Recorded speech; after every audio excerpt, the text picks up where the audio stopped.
Gyandeep अकॅडमीच्या online प्लॅटफॉर्मवरती आपणा सर्वांचं स्वागत। आज जो आपला टॉपिक आहे तो आहे पॅराजंबल। खूप महत्त्वाचा टॉपिक आहे। ज्यावेळेस आपण सरळ सेवेचा अभ्यास करतोय, मग ते टीसीएस ने घेतलेली कोणती एक्झाम असू द्या, प्रत्येक एक्झाम मध्ये या टॉपिकवर सर्वात जास्त प्रश्न विचारलेत। त्यामुळे हा टॉपिक सगळ्यात जास्त महत्त्वाचा ठरतो। कारण का, ज्यावेळेस आपण ह्याचा एनालिसिस करतो त्यावेळेस बघतो की प्रत्येक पेपरमध्ये दरवेळेस ह्या पॅराजंबल टॉपिकवर प्रश्न आहे म्हणजे आहे आणि भरपूर आहेत, है का नाही? किती आहेत? भरपूर आहेत। बघा, सर्वात टॉपला कोण आहे? नंबर 1 मिळवला ह्यांनी, पॅराजंबल, है का नाही? पॅराजंबल हा जो टॉपिक आहे, ह्या टॉपिकवर किती प्रश्न विचारलेत बघा? 89। सगळ्यात जास्त हे आपण क्रमाप्रमाणे लिहितो, तर सगळ्यात टॉपला कोण आहे बघा? पॅराजंबल। आणि सगळ्यात जास्त प्रश्न ह्याच्यावर विचारलेले आहेत। त्यामुळे हा टॉपिक आपल्यासाठी खूप महत्त्वाचा ठरतो।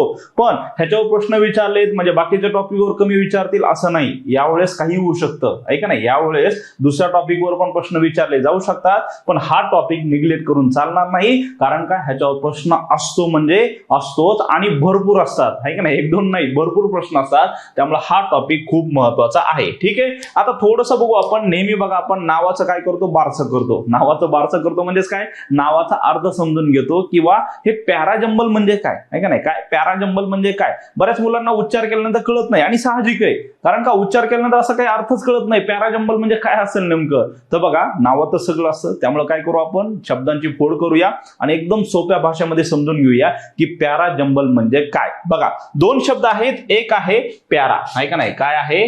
प्यारा। ह्याचाच फुल फॉर्म आहे पॅराग्राफ, है का नाही? हे कशाचा शॉर्ट फॉर्म आहे? पॅराग्राफचा। पॅराग्राफ, ठीक आहे। प्यारा म्हणजेच काय? पॅराग्राफ। पॅराग्राफचा शॉर्ट फॉर्म आहे प्यारा। आणि दुसरा जो शब्द आहे तो म्हणजे काय? जंबल, है का नाही? काय आहे? जंबल। तर जंबलचा एकदम आपल्या भाषेत अर्थ जर मी सांगितला तर त्याचा अर्थ आहे खिचडी, है का नाही? जंबलचा काय अर्थ आहे? खिचडी। जमलिंग झालं म्हणतो का नाही आपण? काय झालं? जमलिंग झालं। जमलिंग झालं म्हणजेच काय? सगळ्या गोष्टींची खिचडी झाली, सगळं मिक्स झालंय। आणि हे मिक्स झालेलं काय करायचं असतं? आपल्याला वेगळं करायचं असतं। तर हा टॉपिक आहे कोणता?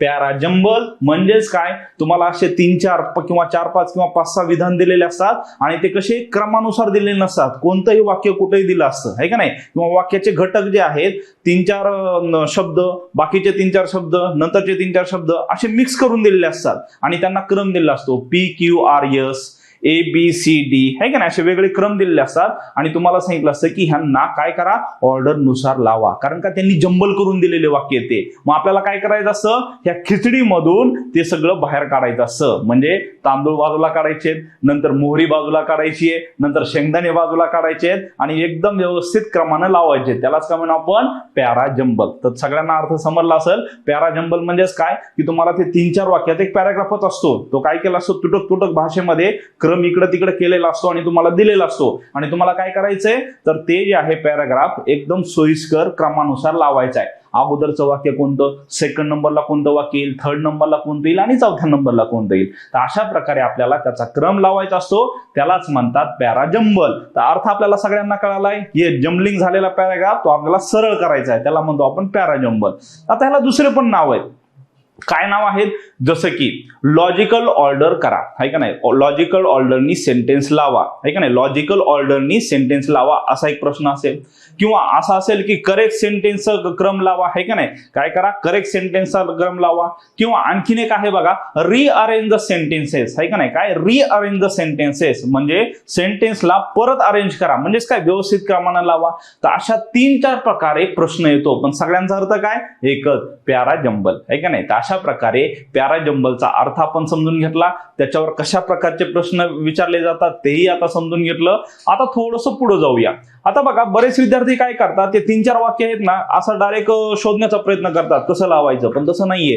ह्याच्यासाठी काही ट्रिक आहे, त्या 5-6 ट्रिक मी तुम्हाला सांगणार आहेत आणि सगळ्यांनी आपल्या वहीमध्ये लिहून घ्यायच्या आहेत। कारण का, जोपर्यंत तुम्हाला ट्रिक माहित नसणार आहे तोपर्यंत तुमचा ह्याच्यामध्ये खूप वेळ जाणार आहे आणि बरोबर आन्सर मिळेल का नाही याची पण गॅरंटी नाही।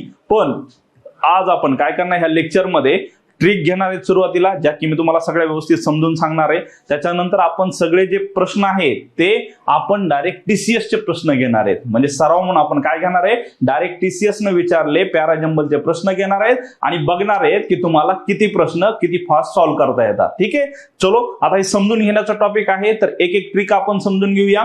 वही आणि पेन समोर ठेवा. मी जे सांगतोय ते सगळ्यांना आता व्यवस्थित लिहून घ्यायचंय, कारण का हे आपल्याला आयुष्यभर जपायचंय. कारण का ही जी गोष्ट आहे पॅरा जंबलची, ही पुस्तकामध्ये वगैरे कुठं दिलेली नाहीये. ह्या ट्रिक कुठं तुम्हाला पुस्तकामध्ये वगैरे लिहून दिलेले नसतील, असतील 2-3 पण जास्त नसतील. पण मी तुम्हाला 6 ते 7 ट्रिक सांगणार आहे, ज्या की ह्या ट्रिक तुम्हाला प्रत्येक ठिकाणी लागू पडणार आहे. आणि मी इथं प्रश्न वाचल्यानंतर तुम्हाला बरोबर कळणार आहे की त्या ट्रिक किती महत्वाच्या आहे. ठीक आहे, तर सुरुवात करूया. अर्थ सांगितलेला आहे, आता ट्रिक सांगतो. सगळ्यांनी वही आणि पेन काढलेलाच असेल मला माहिती आहे. आणि काय करा, आता नंबर 1 टाका. पॅरा जंबल टायटल टाकला असेल, खाली तिथं लिहा काय पॅरा जंबल ओळखण्यासाठी किंवा सॉल्व्ह करण्यासाठीच्या ट्रिक्स. तर ट्रिक नंबर 1. ठीक आहे, सगळ्यांनी काढा वही पेन. नंतर लिहायचे तिथं रूल नंबर 1 आहे का नाही. काय करायचंय, रूल नंबर 1. Rule number 1. ठीक आहे, हा बघा लिहिलं रूल नंबर 1. आता समजून घ्या रूल नंबर 1 काय आहे. बघा, ज्यावेळेस आपण एखादी गोष्ट सांगतो म्हणजे काय, काहीतरी आपण विश्लेषण करतो. तर विश्लेषण करताना काय करत असतो आपण, अगोदर त्याची प्रस्तावना सांगत असतो. बरोबर आहे का नाही. काय करत असतो, विषयाची प्रस्तावना सांगतो. कारण काही पॅराग्राफ असतात, मोठमोठे वाक्य असतात, ते तुम्हाला काय केलेले असतात, त्याच्यामध्ये विश्लेषण केलेलं असतं, ते तुम्हाला जोडून सांगायचंय. तर ह्याच्यामध्ये सगळ्यात अगोदर कोणतीही गोष्ट सांगायची असेल तर आपण काय करतो, अगोदर करतो इंट्रोडक्शन. बरोबर आहे का नाही. काय करतो, इंट्रोडक्शन म्हणजेच काय, प्रस्तावना म्हणू आपण. इंट्रोडक्शन याला काय म्हणू आपण, प्रस्तावना. सगळं व्यवस्थित समजून घ्यायचंय, तरच आपल्याला पुढे फास्ट हे प्रश्न सॉल्व्ह करता येतील, नाही तर खूप अवघड जाईल. म्हणून ह्या ट्रिक समजून घेणं खूप महत्वाचे आहे. बघा, सुरुवातीला आपण काय सांगतो, प्रस्तावना सांगतो. कोणत्याही विषयाची आहे का नाही. काय सांगतो, प्रस्तावना सांगतो. प्रस्तावना सांगितल्यानंतर दुसरी गोष्ट काय करतो आपण, त्याच्यामध्ये डिटेल इन्फॉर्मेशन सांगतो आपण, आहे का नाही. डिटेल इन्फॉर्मेशन सांगतो म्हणजेच काय, विस्तृत माहिती सांगत असतो आपण त्या विषयाची. काय सांगतो आपण, माहिती सांगत असतो. नंतर हे झालं की नंतर आपलं सुरू होतो की त्या विषयामध्ये प्रॉब्लेम काय आहेत, आहे का नाही, सांगतो आपण त्या विषयामध्ये प्रॉब्लेम काय आहेत. नंतर त्याच्यावर आपण सोल्युशन सांगतो, म्हणजे समस्या अगोदर सांगतो आपण आणि त्याचं सोल्युशन त्याच्यावर सांगत असतो आपण, आहे का नाही. समस्यांचं काय म्हणून आपण निराकरण जे आहे ते आपण नंतर सांगत असतो. सोल्युशन म्हणा किंवा निराकरण आपण नंतर सांगितलेलं असतं. आणि सगळ्यात शेवटी काय करत असतो आपण, कन्क्लुजन म्हणजेच काय, समारोप. त्या विषयाचा काय करत असतो आपण, समारोप. ठीक आहे, तर बघा हा आपला क्रम असणार आहे. ज्यावेळेस आपल्याला मोठे वाक्य दिलेले असतील तर त्यावेळेस ही गोष्ट लक्षात ठेवायची. कोणती गोष्ट लक्षात ठेवायची, की त्या 5-6 वाक्यामध्ये किंवा 4-5 वाक्यामध्ये इंट्रोडक्शनचं वाक्य कोणतं आहे का नाही. काय बघायचं तिथं, इंट्रोडक्शन केलेलं वाक्य कोणतं आहे ते आपल्याला बघायचंय. जसं की आपण म्हणतो, जसं की समजा भारताबद्दल माहिती सांगायची असेल तर आपण काय म्हणणार, India is a democratic country. बरोबर आहे का नाही. भारत हा एक लोकशाहीचा देश आहे.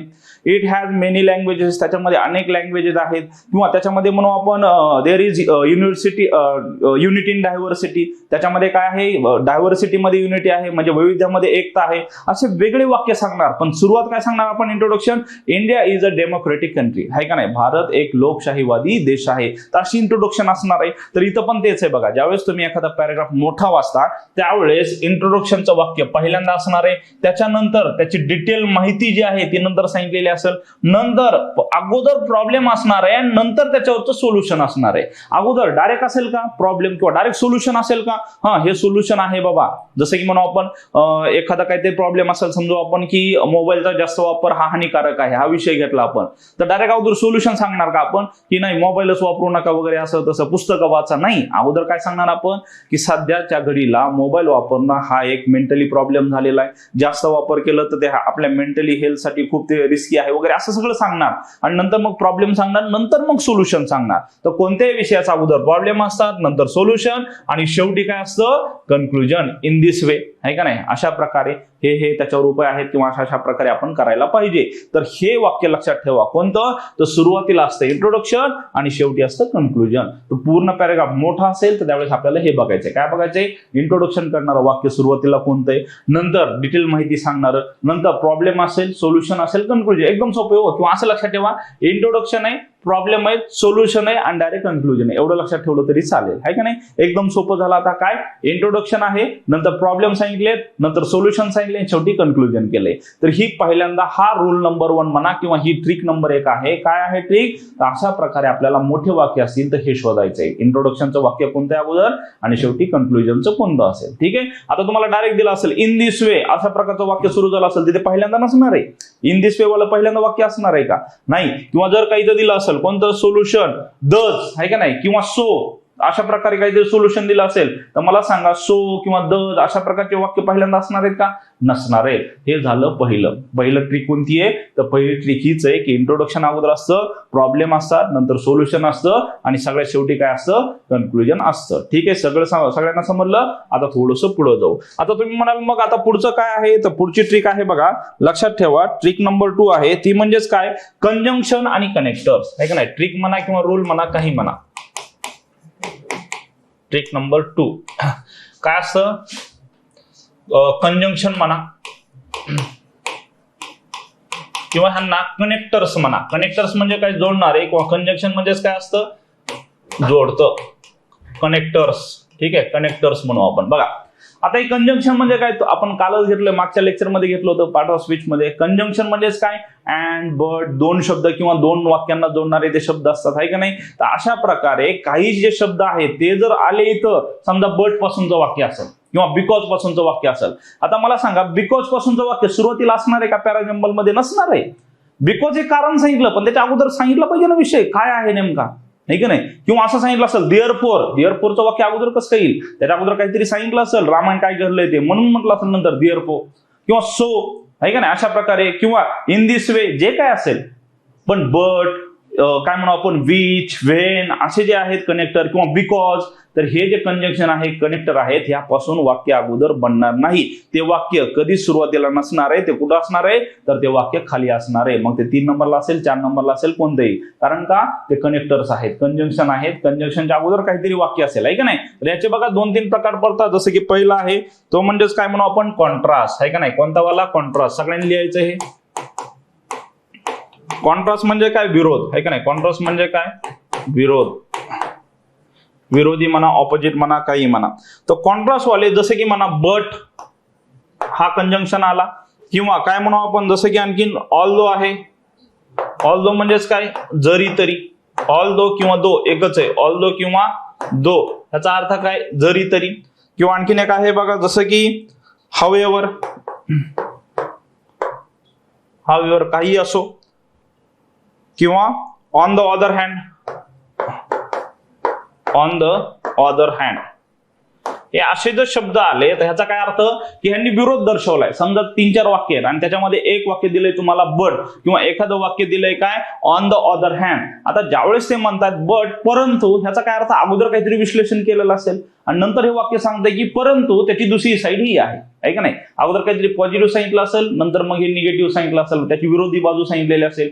किंवा अगोदर काहीतरी सांगितलं असेल, इथं म्हणलं असेल ऑन द अदर हँड आणि दुसऱ्या बाजूचा विचार केला तर इथं काहीतरी दुसरी गोष्ट सांगितलेली असेल. तर अशा प्रकारे हे बट वाले, ऑल दो वाले, नंतर हाउएव्हर किंवा ऑन द अदर हँड ह्याचा अर्थ काय? हे सुरुवातीला वाक्य नसणार आहे शक्यतो, पॅरेग्राफच्या. शक्यतो म्हणतो मी, पॅरेग्राफच्या सुरुवातीला नसणार आहेत. हे वाक्य कधी असणार आहेत? नंतर असणार आहे. त्याच्या अगोदर काहीतरी बॅकग्राऊंड सांगितलेलं असणार आहे आणि नंतर मग हे बट द्वारे किंवा ऑन द अदर हँड वगैरे ह्याच्याद्वारे काय केलं असेल? दुसरी बाजू मांडलेली असेल. तर ह्याच्या अगोदरची बाजू पहिलं वाक्य येईल, म्हणजे अगोदर येईल आणि हे नंतर येतील. ठीक आहे. हा झाला एक प्रकार. चला आणखीन बघूया. बरोबर, जंक्शन आठवतंय सगळ्यांना. नंतर दुसरं बघा, दुसरं आहे ऍडिशनल, आहे का नाही. कंजंक्शन म्हणा, काही म्हणा. दुसरं असतं ऍडिशनल. ऍडिशनल काहीतरी सांगायचं असेल, ऍडिशनल. आता बघा ऍडिशनलला काय म्हणू आपण? इथं असेल अँड, बरोबर आहे का नाही, आणि. किंवा आणखीन काय असेल? मोरेवर. मोरेवर म्हणजे पण काय? आणखीच. किंवा आणखीन काय असेल? इन ऍडिशन टू, आहे का नाही. In addition to. In addition to. आता हे जे शब्द आले अँड किंवा मोरेवर किंवा इन ऍडिशन टू, ह्याचा काय अर्थ, ह्याच्या अगोदर काहीतरी सांगितलंय आणि त्याच्यानंतर मग माहिती जोडलेली आहे, अँड द्वारे माहिती जोडलेली आहे, किंवा मोरेवर त्याच्याद्वारे जोडलेली आहे, किंवा इन ऍडिशन टू ह्याच्याद्वारे अधिक माहिती सांगितलेली आहे, पण ह्याच्या अगोदर काहीतरी सांगितलेलं पाहिजे तरच हे नंतर येईल. कोणतं, हे मोरेवर, इन ऍडिशन टू किंवा अँड वाले वाक्य नंतर येतील, पण ह्यांच्या अगोदर काहीतरी सांगितलेलं पाहिजे, म्हणजे ह्यांचा क्रम पहिल्यांदा असणार आहे. पी किंवा आर एस असेल तर पी वाला हे वाक्य नसणार आहे, हे नंतरच असणार आहे. ठीक आहे, चला पुढे बघूया. आणि ह्याच्यामध्ये आणखीन एक प्रकार आहे म्हणजे रिझन आणि रिझल्ट. बरोबर आहे की नाही, काय असतंय रिझन किंवा काय म्हणू आपण त्याला रिझल्ट, रिझन किंवा रिझल्ट. ह्याच्यामध्ये कोणते शब्द आहेत बघा, जसं की बिकॉज रिझन सांगितलेलं असतं, मगाशी सांगितलं तुम्हाला. नंतर काय हेन्स असेल, नंतर आणखीन काय आहे, नंतर सो आहे, आणखीन काय आहे, नंतर मग देअरफॉर आहे. तर बघा बिकॉज असेल, हेन्स असेल, सो असेल किंवा देअरफॉर असेल, तर यांनी काय सांगितलंय, एक तर रिझन सांगितलंय किंवा रिझल्ट सांगितलंय. रिझन सांगितलंय बिकॉज असं असं आहे वा, पण त्याच्या अगोदर काय प्रॉब्लेम तर सांगितला असेल किंवा काहीतरी घटना तर सांगितली असेल की जेणेकरून त्यांनी बिकॉज म्हटलेलं आहे. बिकॉज म्हणजे काय, कारण की. आता हे कारण सांगितलंय पण त्याचं काहीतरी अगोदर काय म्हणू आपण, त्याच्या अगोदर काहीतरी सांगितलेलं असणारच आहे ना. तर हे बिकॉज वगैरे ह्याच्यापासून जे सुरू होणारे वाक्य असतात ते पी किंवा आर एस मध्ये पी वालं वाक्य नसणार आहे, हे नंतरचं वाक्य असणार आहे. तर अशा प्रकारे हे तीन गोष्टी लक्षात ठेवा. कोणतं, पहिल्यांदा तुम्हाला सांगितलं एक म्हणजे कॉन्ट्रास्ट म्हणजे विरोधी भाषी जे शब्द आहेत, नंतर ऍडिशनल सांगणारे जे शब्द आहेत, आणि दुसरं म्हणजे काय रिझन किंवा रिझल्ट सांगणारे जे शब्द आहेत त्यांना कंजंक्शन म्हणू. तर हे कंजंक्शन वाले जे वाक्य सुरुवातीला आले तर ते सुरुवातीला पी क्यू आर एस मध्ये पीच्या ठिकाणी नसणार आहे, ठीक आहे, नंतर असणार आहे. तर ही झाली आपली ट्रिक नंबर 2. आणि सगळ्यात महत्वाची पडते बरं का, महत्वाच्या ट्रिक पैकी ही एक आहे, ही खूप महत्वाची पडते, म्हणून ही गोष्ट लक्षात ठेवा की ही जी ट्रिक आहे ती आपल्याला खूप महत्वाची आहे पॅराजंबल मध्ये. ठीक आहे, चला पुढे बघूया आणखीन मग काय ट्रिक आहे. तर पुढे टाका ट्रिक नंबर 3. ठीक आहे, काय ट्रिक नंबर 3 बघा काय आहे सांगतो, मस्त आहे ही पण ट्रिक. ट्रिक नंबर 3 काय म्हणताय बघा, नाऊनचे वाक्य अगोदर असतं आहे का नाही, नाऊन वाले वाक्य, नाऊन वाले वाक्य अगोदर असणार, नाउन वाले वाक्य अगोदर, तर प्रोनाउन वाले वाक्य नंतर असतं. प्रोनाउन वाले वाक्य नंतर आहे का नाही, प्रोनाउन वाले वाक्य नंतर असणार आहे. म्हणजे काय म्हणतो तुम्हाला एक नियम दिलाय बघा नाउन आणि प्रोनाउनचा. प्रोनाउन आपण कधी वापरतो, त्याच्यामध्ये अगोदर नाउनचा उच्चार केला असेल तर. ते उदाहरण घेतलं होतं बघा, जसं की आपण म्हणायचंय रिषभ पंतचा ऍक्सिडेंट झाला होता, त्याला हॉस्पिटलमध्ये ऍडमिट केलंय आहे का नाही, नंतर त्याच्यावर ट्रीटमेंट चालू आहे, तो लवकरच कमबॅक करणार आहे, असे वाक्य घेतले होते आपण. प्रत्येक वेळी आपण रिषभ पंत घेणार आहे का, रिषभ पंत ऍक्सिडेंट झाला होता, रिषभ पंत हॉस्पिटलमध्ये ऍडमिट झाला होता, रिषभ पंत आता खूप एक्सरसाइज वगैरे करतोय, रिषभ पंत आता कमबॅक होणार आहे. तुम्ही काय म्हणाल, प्रत्येक वेळी रिषभ पंत घ्यायची काय गरज आहे का नाही, वारंवार रिषभ पंत असं का म्हणताय तुम्ही. त्यावेळेस आपण काय म्हणणार, रिषभ पंत ऍक्सिडेंट झाला होता, त्याला हॉस्पिटलमध्ये ऍडमिट केलं होतं, तो खूप आता मेहनत घेतोय, तो आता कमबॅक करणार आहे. अशा प्रकारे आपण तो वापरला, त्याच्या ठिकाणी रिषभ पंतच्या ठिकाणी कोणता शब्द वापरला, प्रोनाउन तो वापरला. म्हणजे ज्यावेळेस आपण पॅराजंबलचं वाक्य बघतो तर त्याच्यामध्ये लक्षात ठेवा, एखादा व्यक्ती असेल आणि त्याच्या ठिकाणी एका वाक्यामध्ये त्या व्यक्तीचं नाव आहे आणि दुसऱ्या आणि तिसऱ्या वाक्यामध्ये समजा त्याच्या ठिकाणी ही किंवा शी वगैरे जे काय वापरलेलं असेल, किंवा पक्षाच्या ठिकाणी निर्जीव वस्तू ठिकाणी इट वापरले असेल, व्यक्तीच्या ठिकाणी दे वापरले असेल, तर अशा प्रकारे पहिलं जे वाक्य पहिल्यांदा फर्स्ट टाइम इंट्रोडक्शन देताना आपण काय करतो, त्याचं नाव सांगतो आणि परत त्याची जी माहिती सांगत असताना आपण त्याच्या ठिकाणी प्रोनाउन वापरतो. जर का तुम्हाला त्या 4-5 वाक्यामध्ये एका वाक्यामध्ये मग ते तिसरं असू द्या अगर चौथं कोणतंही वाक्य असू द्या त्याच्यामध्ये नाव दिलं असेल आणि बाकीच्या वाक्यामध्ये त्याच्या ठिकाणी ही शी जे काय आहे ते प्रोनाउन वापरलेलं असेल, तर ह्याचा अर्थ पहिल्यांदा कोणतं येणार आहे, तर ते नावाचं वाक्य येणार आहे. म्हणजे नाउन वालं वाक्य अगोदर येईल आणि त्याच्यानंतर मग प्रोनाउन वालं वाक्य येणार आहे. ठीक आहे, हे एक लक्षात ठेवा, ही एक महत्वाची जबर ट्रिक आहे. या अगोदर नाउन वालं वाक्य अगोदर येतं आणि नंतर मग प्रोनाउन वालं वाक्य नंतर येतं. ठीक आहे, ही लक्षात ठेवा गोष्ट, ही खूप महत्वाची. पहिल्यांदा नाउन येणार, त्याच्यानंतर प्रोनाउन येणार. ठीक आहे, चला पुढे बघू. समजलंय का सगळ्यांना, पहिल्यांदा नाउन वालं वाक्य येणार आहे, नंतर प्रोनाउन वालं वाक्य येणार आहे. ठीक आहे, नाउन म्हणजे काय, नावं कोणती, आणि प्रोनाउन म्हणजे काय, ही, शी, इट, हिम, हिज वगैरे जे काय आहे ते सगळे. चला पुढे बघूया. ट्रिक नंबर 3 झाली. आता ट्रिक नंबर 4 घेऊ आपण. Trick number 4. ठीक आहे, ट्रिक नंबर 4 बघा कशा संदर्भात आहे, परत ह्याच्या संबंधाचं आहे थोडस. आर्टिकल आर्टिकल कोणतं? ए आणि एन आहे का नाही? ए आणि एन हे अगोदर येतं, बरोबर आहे का नाही? अ आणि एन वालं वाक्य अगोदर असल्या, ए आणि एन वाले वाक्य अगोदर येतं, तर द वालं वाक्य, द वाले वाक्य नंतर, द वाले वाक्य नंतर येतं. आता हे घेतलंय का नाही आपण, की फर्स्ट टाइम इंट्रोडक्शन करताना आपण काय करतो? अ वापरतो. जसं की म्हणतो काय, आय मेट अ बॉय आहे का नाही, मी एका मुलाला भेटलो. नंतर काय म्हणतो आपण? द बॉय आहे का नाही, तिथं द जोडतो आपण बघा. कारण का, फर्स्ट टाइम इंट्रोडक्शन केलं त्यावेळेस आपल्याला तो मुलगा माहिती नव्हता, त्याचं नाव गाव काहीच माहिती नव्हतं. पण second time introduction, second time आपण त्याला सांगतोय, त्याच्याबद्दल माहिती सांगतोय, त्यावेळेस आपण द म्हणणार. कारण का, ऑलरेडी त्याचं इंट्रोडक्शन करून दिले, त्याची प्रस्तावना आपण करून दिली, माहिती सांगून टाकलीये. आणि परत आता तोच मुलगा, बाकीच्या मुलांची माहिती मी सांगत नाहीये, तर त्याच मुलाबद्दल सांगतोय हे सांगण्यासाठी आपण तिथं द वापरतो, बरोबर आहे का नाही? तर अशा प्रकारे इथं आर्टिकल अ किंवा एनचं जे वाक्य असतं ते अगोदर असतं, आहे का नाही? कोणत्याही व्यक्तीबद्दल समजा अ किंवा एन वापरलेला असेल तर ते वाक्य पहिल्यांदा असेल, आणि त्याच्यासाठीच नंतर जर द वालं वाक्य असेल PQRS मध्ये, तर ते द वालं वाक्य नंतर येईल. द वालं वाक्य पहिल्यांदा नाही येणार. समजलं का? द वालं वाक्य पहिल्यांदा नाही येणार. तर अगोदर कोणतं येणार? अ वालं वाक्य येणार, आणि त्याच्यानंतर मग द वालं येणार. कारण का, अ आणि एन कशासाठी वापरतो आपण? फर्स्ट टाइम इंट्रोडक्शन साठी वापरतो. आणि द कधी वापरतो? त्याच व्यक्तीचा परत उल्लेख करायचा असेल तर त्याच्यासाठी आपण द वापरतो. म्हणून पहिल्यांदा आर्टिकल अ एन वालं येईल, आणि नंतर दुसऱ्यांदा द वालं वाक्य येणार आहे. ठीक आहे. तर अशा प्रकारे ट्रिक नंबर 4 आपली झालेली आहे. मला वाटतं सगळ्यांना समजलेलीच असेल, मी काय सांगतो ते सगळ्यांना समजत असेल. ठीक आहे. चलो पुढे जाऊया. पुढचं आहे नंबर 5. ठीक आहे. ट्रिक नंबर 5 घेऊया. काय आहे ती? ट्रिक नंबर 5 बघा. ट्रिक नंबर 5 काय सांगते? तर ट्रिक नंबर 5 आहे जनरल स्टेटमेंट अगोदर आणि त्याच्यानंतर पर्टिक्युलर स्टेटमेंट. काय ते सांगतो मी. जनरल वाक्य अगोदर, जनरल वाक्य अगोदर आणि पर्टिक्युलर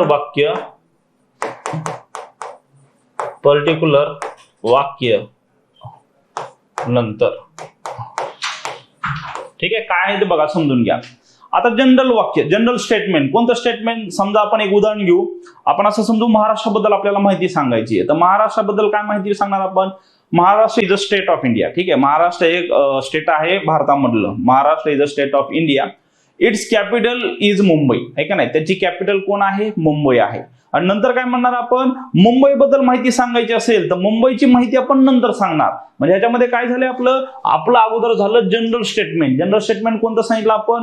किंवा महाराष्ट्राबद्दल अगोदर माहिती सांगितली आपण, बरोबर आहे का नाही? आणि महाराष्ट्रामध्ये एक घटक किंवा एक शहर म्हणू आपण, राजधानीचं शहर कोणतं आहे? मुंबई, हे नंतर सांगितलं. आणि समजा आपण त्या राजधानीबद्दल माहिती सांगायची आहे तर ते वाक्य आपलं तिसरं किंवा चौथं असणार आहे, बरोबर आहे का नाही? तिसरं किंवा चौथं जनरली असंच असतं. तर अशा प्रकारे इंग्लिश ग्रामरमध्ये हे लक्षात ठेवा, या अगोदर जनरल वाक्य अगोदर येतं, किंवा कोणत्याही भाषेमध्ये आहे जनरल वाक्य अगोदर येतं आणि नंतर मग पर्टिक्युलर वाक्य येतं. पर्टिक्युलर वाक्य म्हणजेच काय? की त्या मुंबईबद्दल सांगायचं असेल, किंवा मुंबईमधल्या काही प्रॉब्लेम बद्दल सांगायचं असेल, किंवा मुंबईमधले समजा काय म्हणू आपण, तिथल्या आर्थिक गोष्टीबद्दल काही माहिती सांगायची असेल, तर हे सगळे वाक्य नंतर येणार आहे. अगोदर कोण येणार आहे? अगोदर येणार आहे महाराष्ट्राची माहिती, महाराष्ट्रानंतर मुंबईचा काहीतरी उल्लेख असेल, आणि त्याच्यानंतर मग मुंबईमधल्या गोष्टींचा उल्लेख असेल. तर अगोदर कोणते वाक्य बघायचे? की जनरल वाक्य कोणते, आहे का नाही? अगोदर जनरल वाक्य कोणते बघायचे, आणि नंतर मग बघायचं की त्याच्यामध्ये पर्टिक्युलर वाक्य कोणते आहे. ठीक आहे. अशा प्रकारे ही ट्रिक नंबर 5 आहे. जनरल वाक्य अगोदर येतात आणि नंतर मग पर्टिक्युलर वाक्य नंतर येत असतात. ठीक आहे. चला पुढे बघूया. Trick number 6. एकंदरीत मला वाटतं 7 आहे ट्रिक. ट्रिक नंबर 6 बघू आपण. ट्रिक नंबर 6 काय सांगते? फुल फॉर्म नेम अगोदर येतात किंवा फुल फॉर्म अगोदर येतो. फुल फॉर्म नेम वाले वाक्य अगोदर येतात आणि शॉर्ट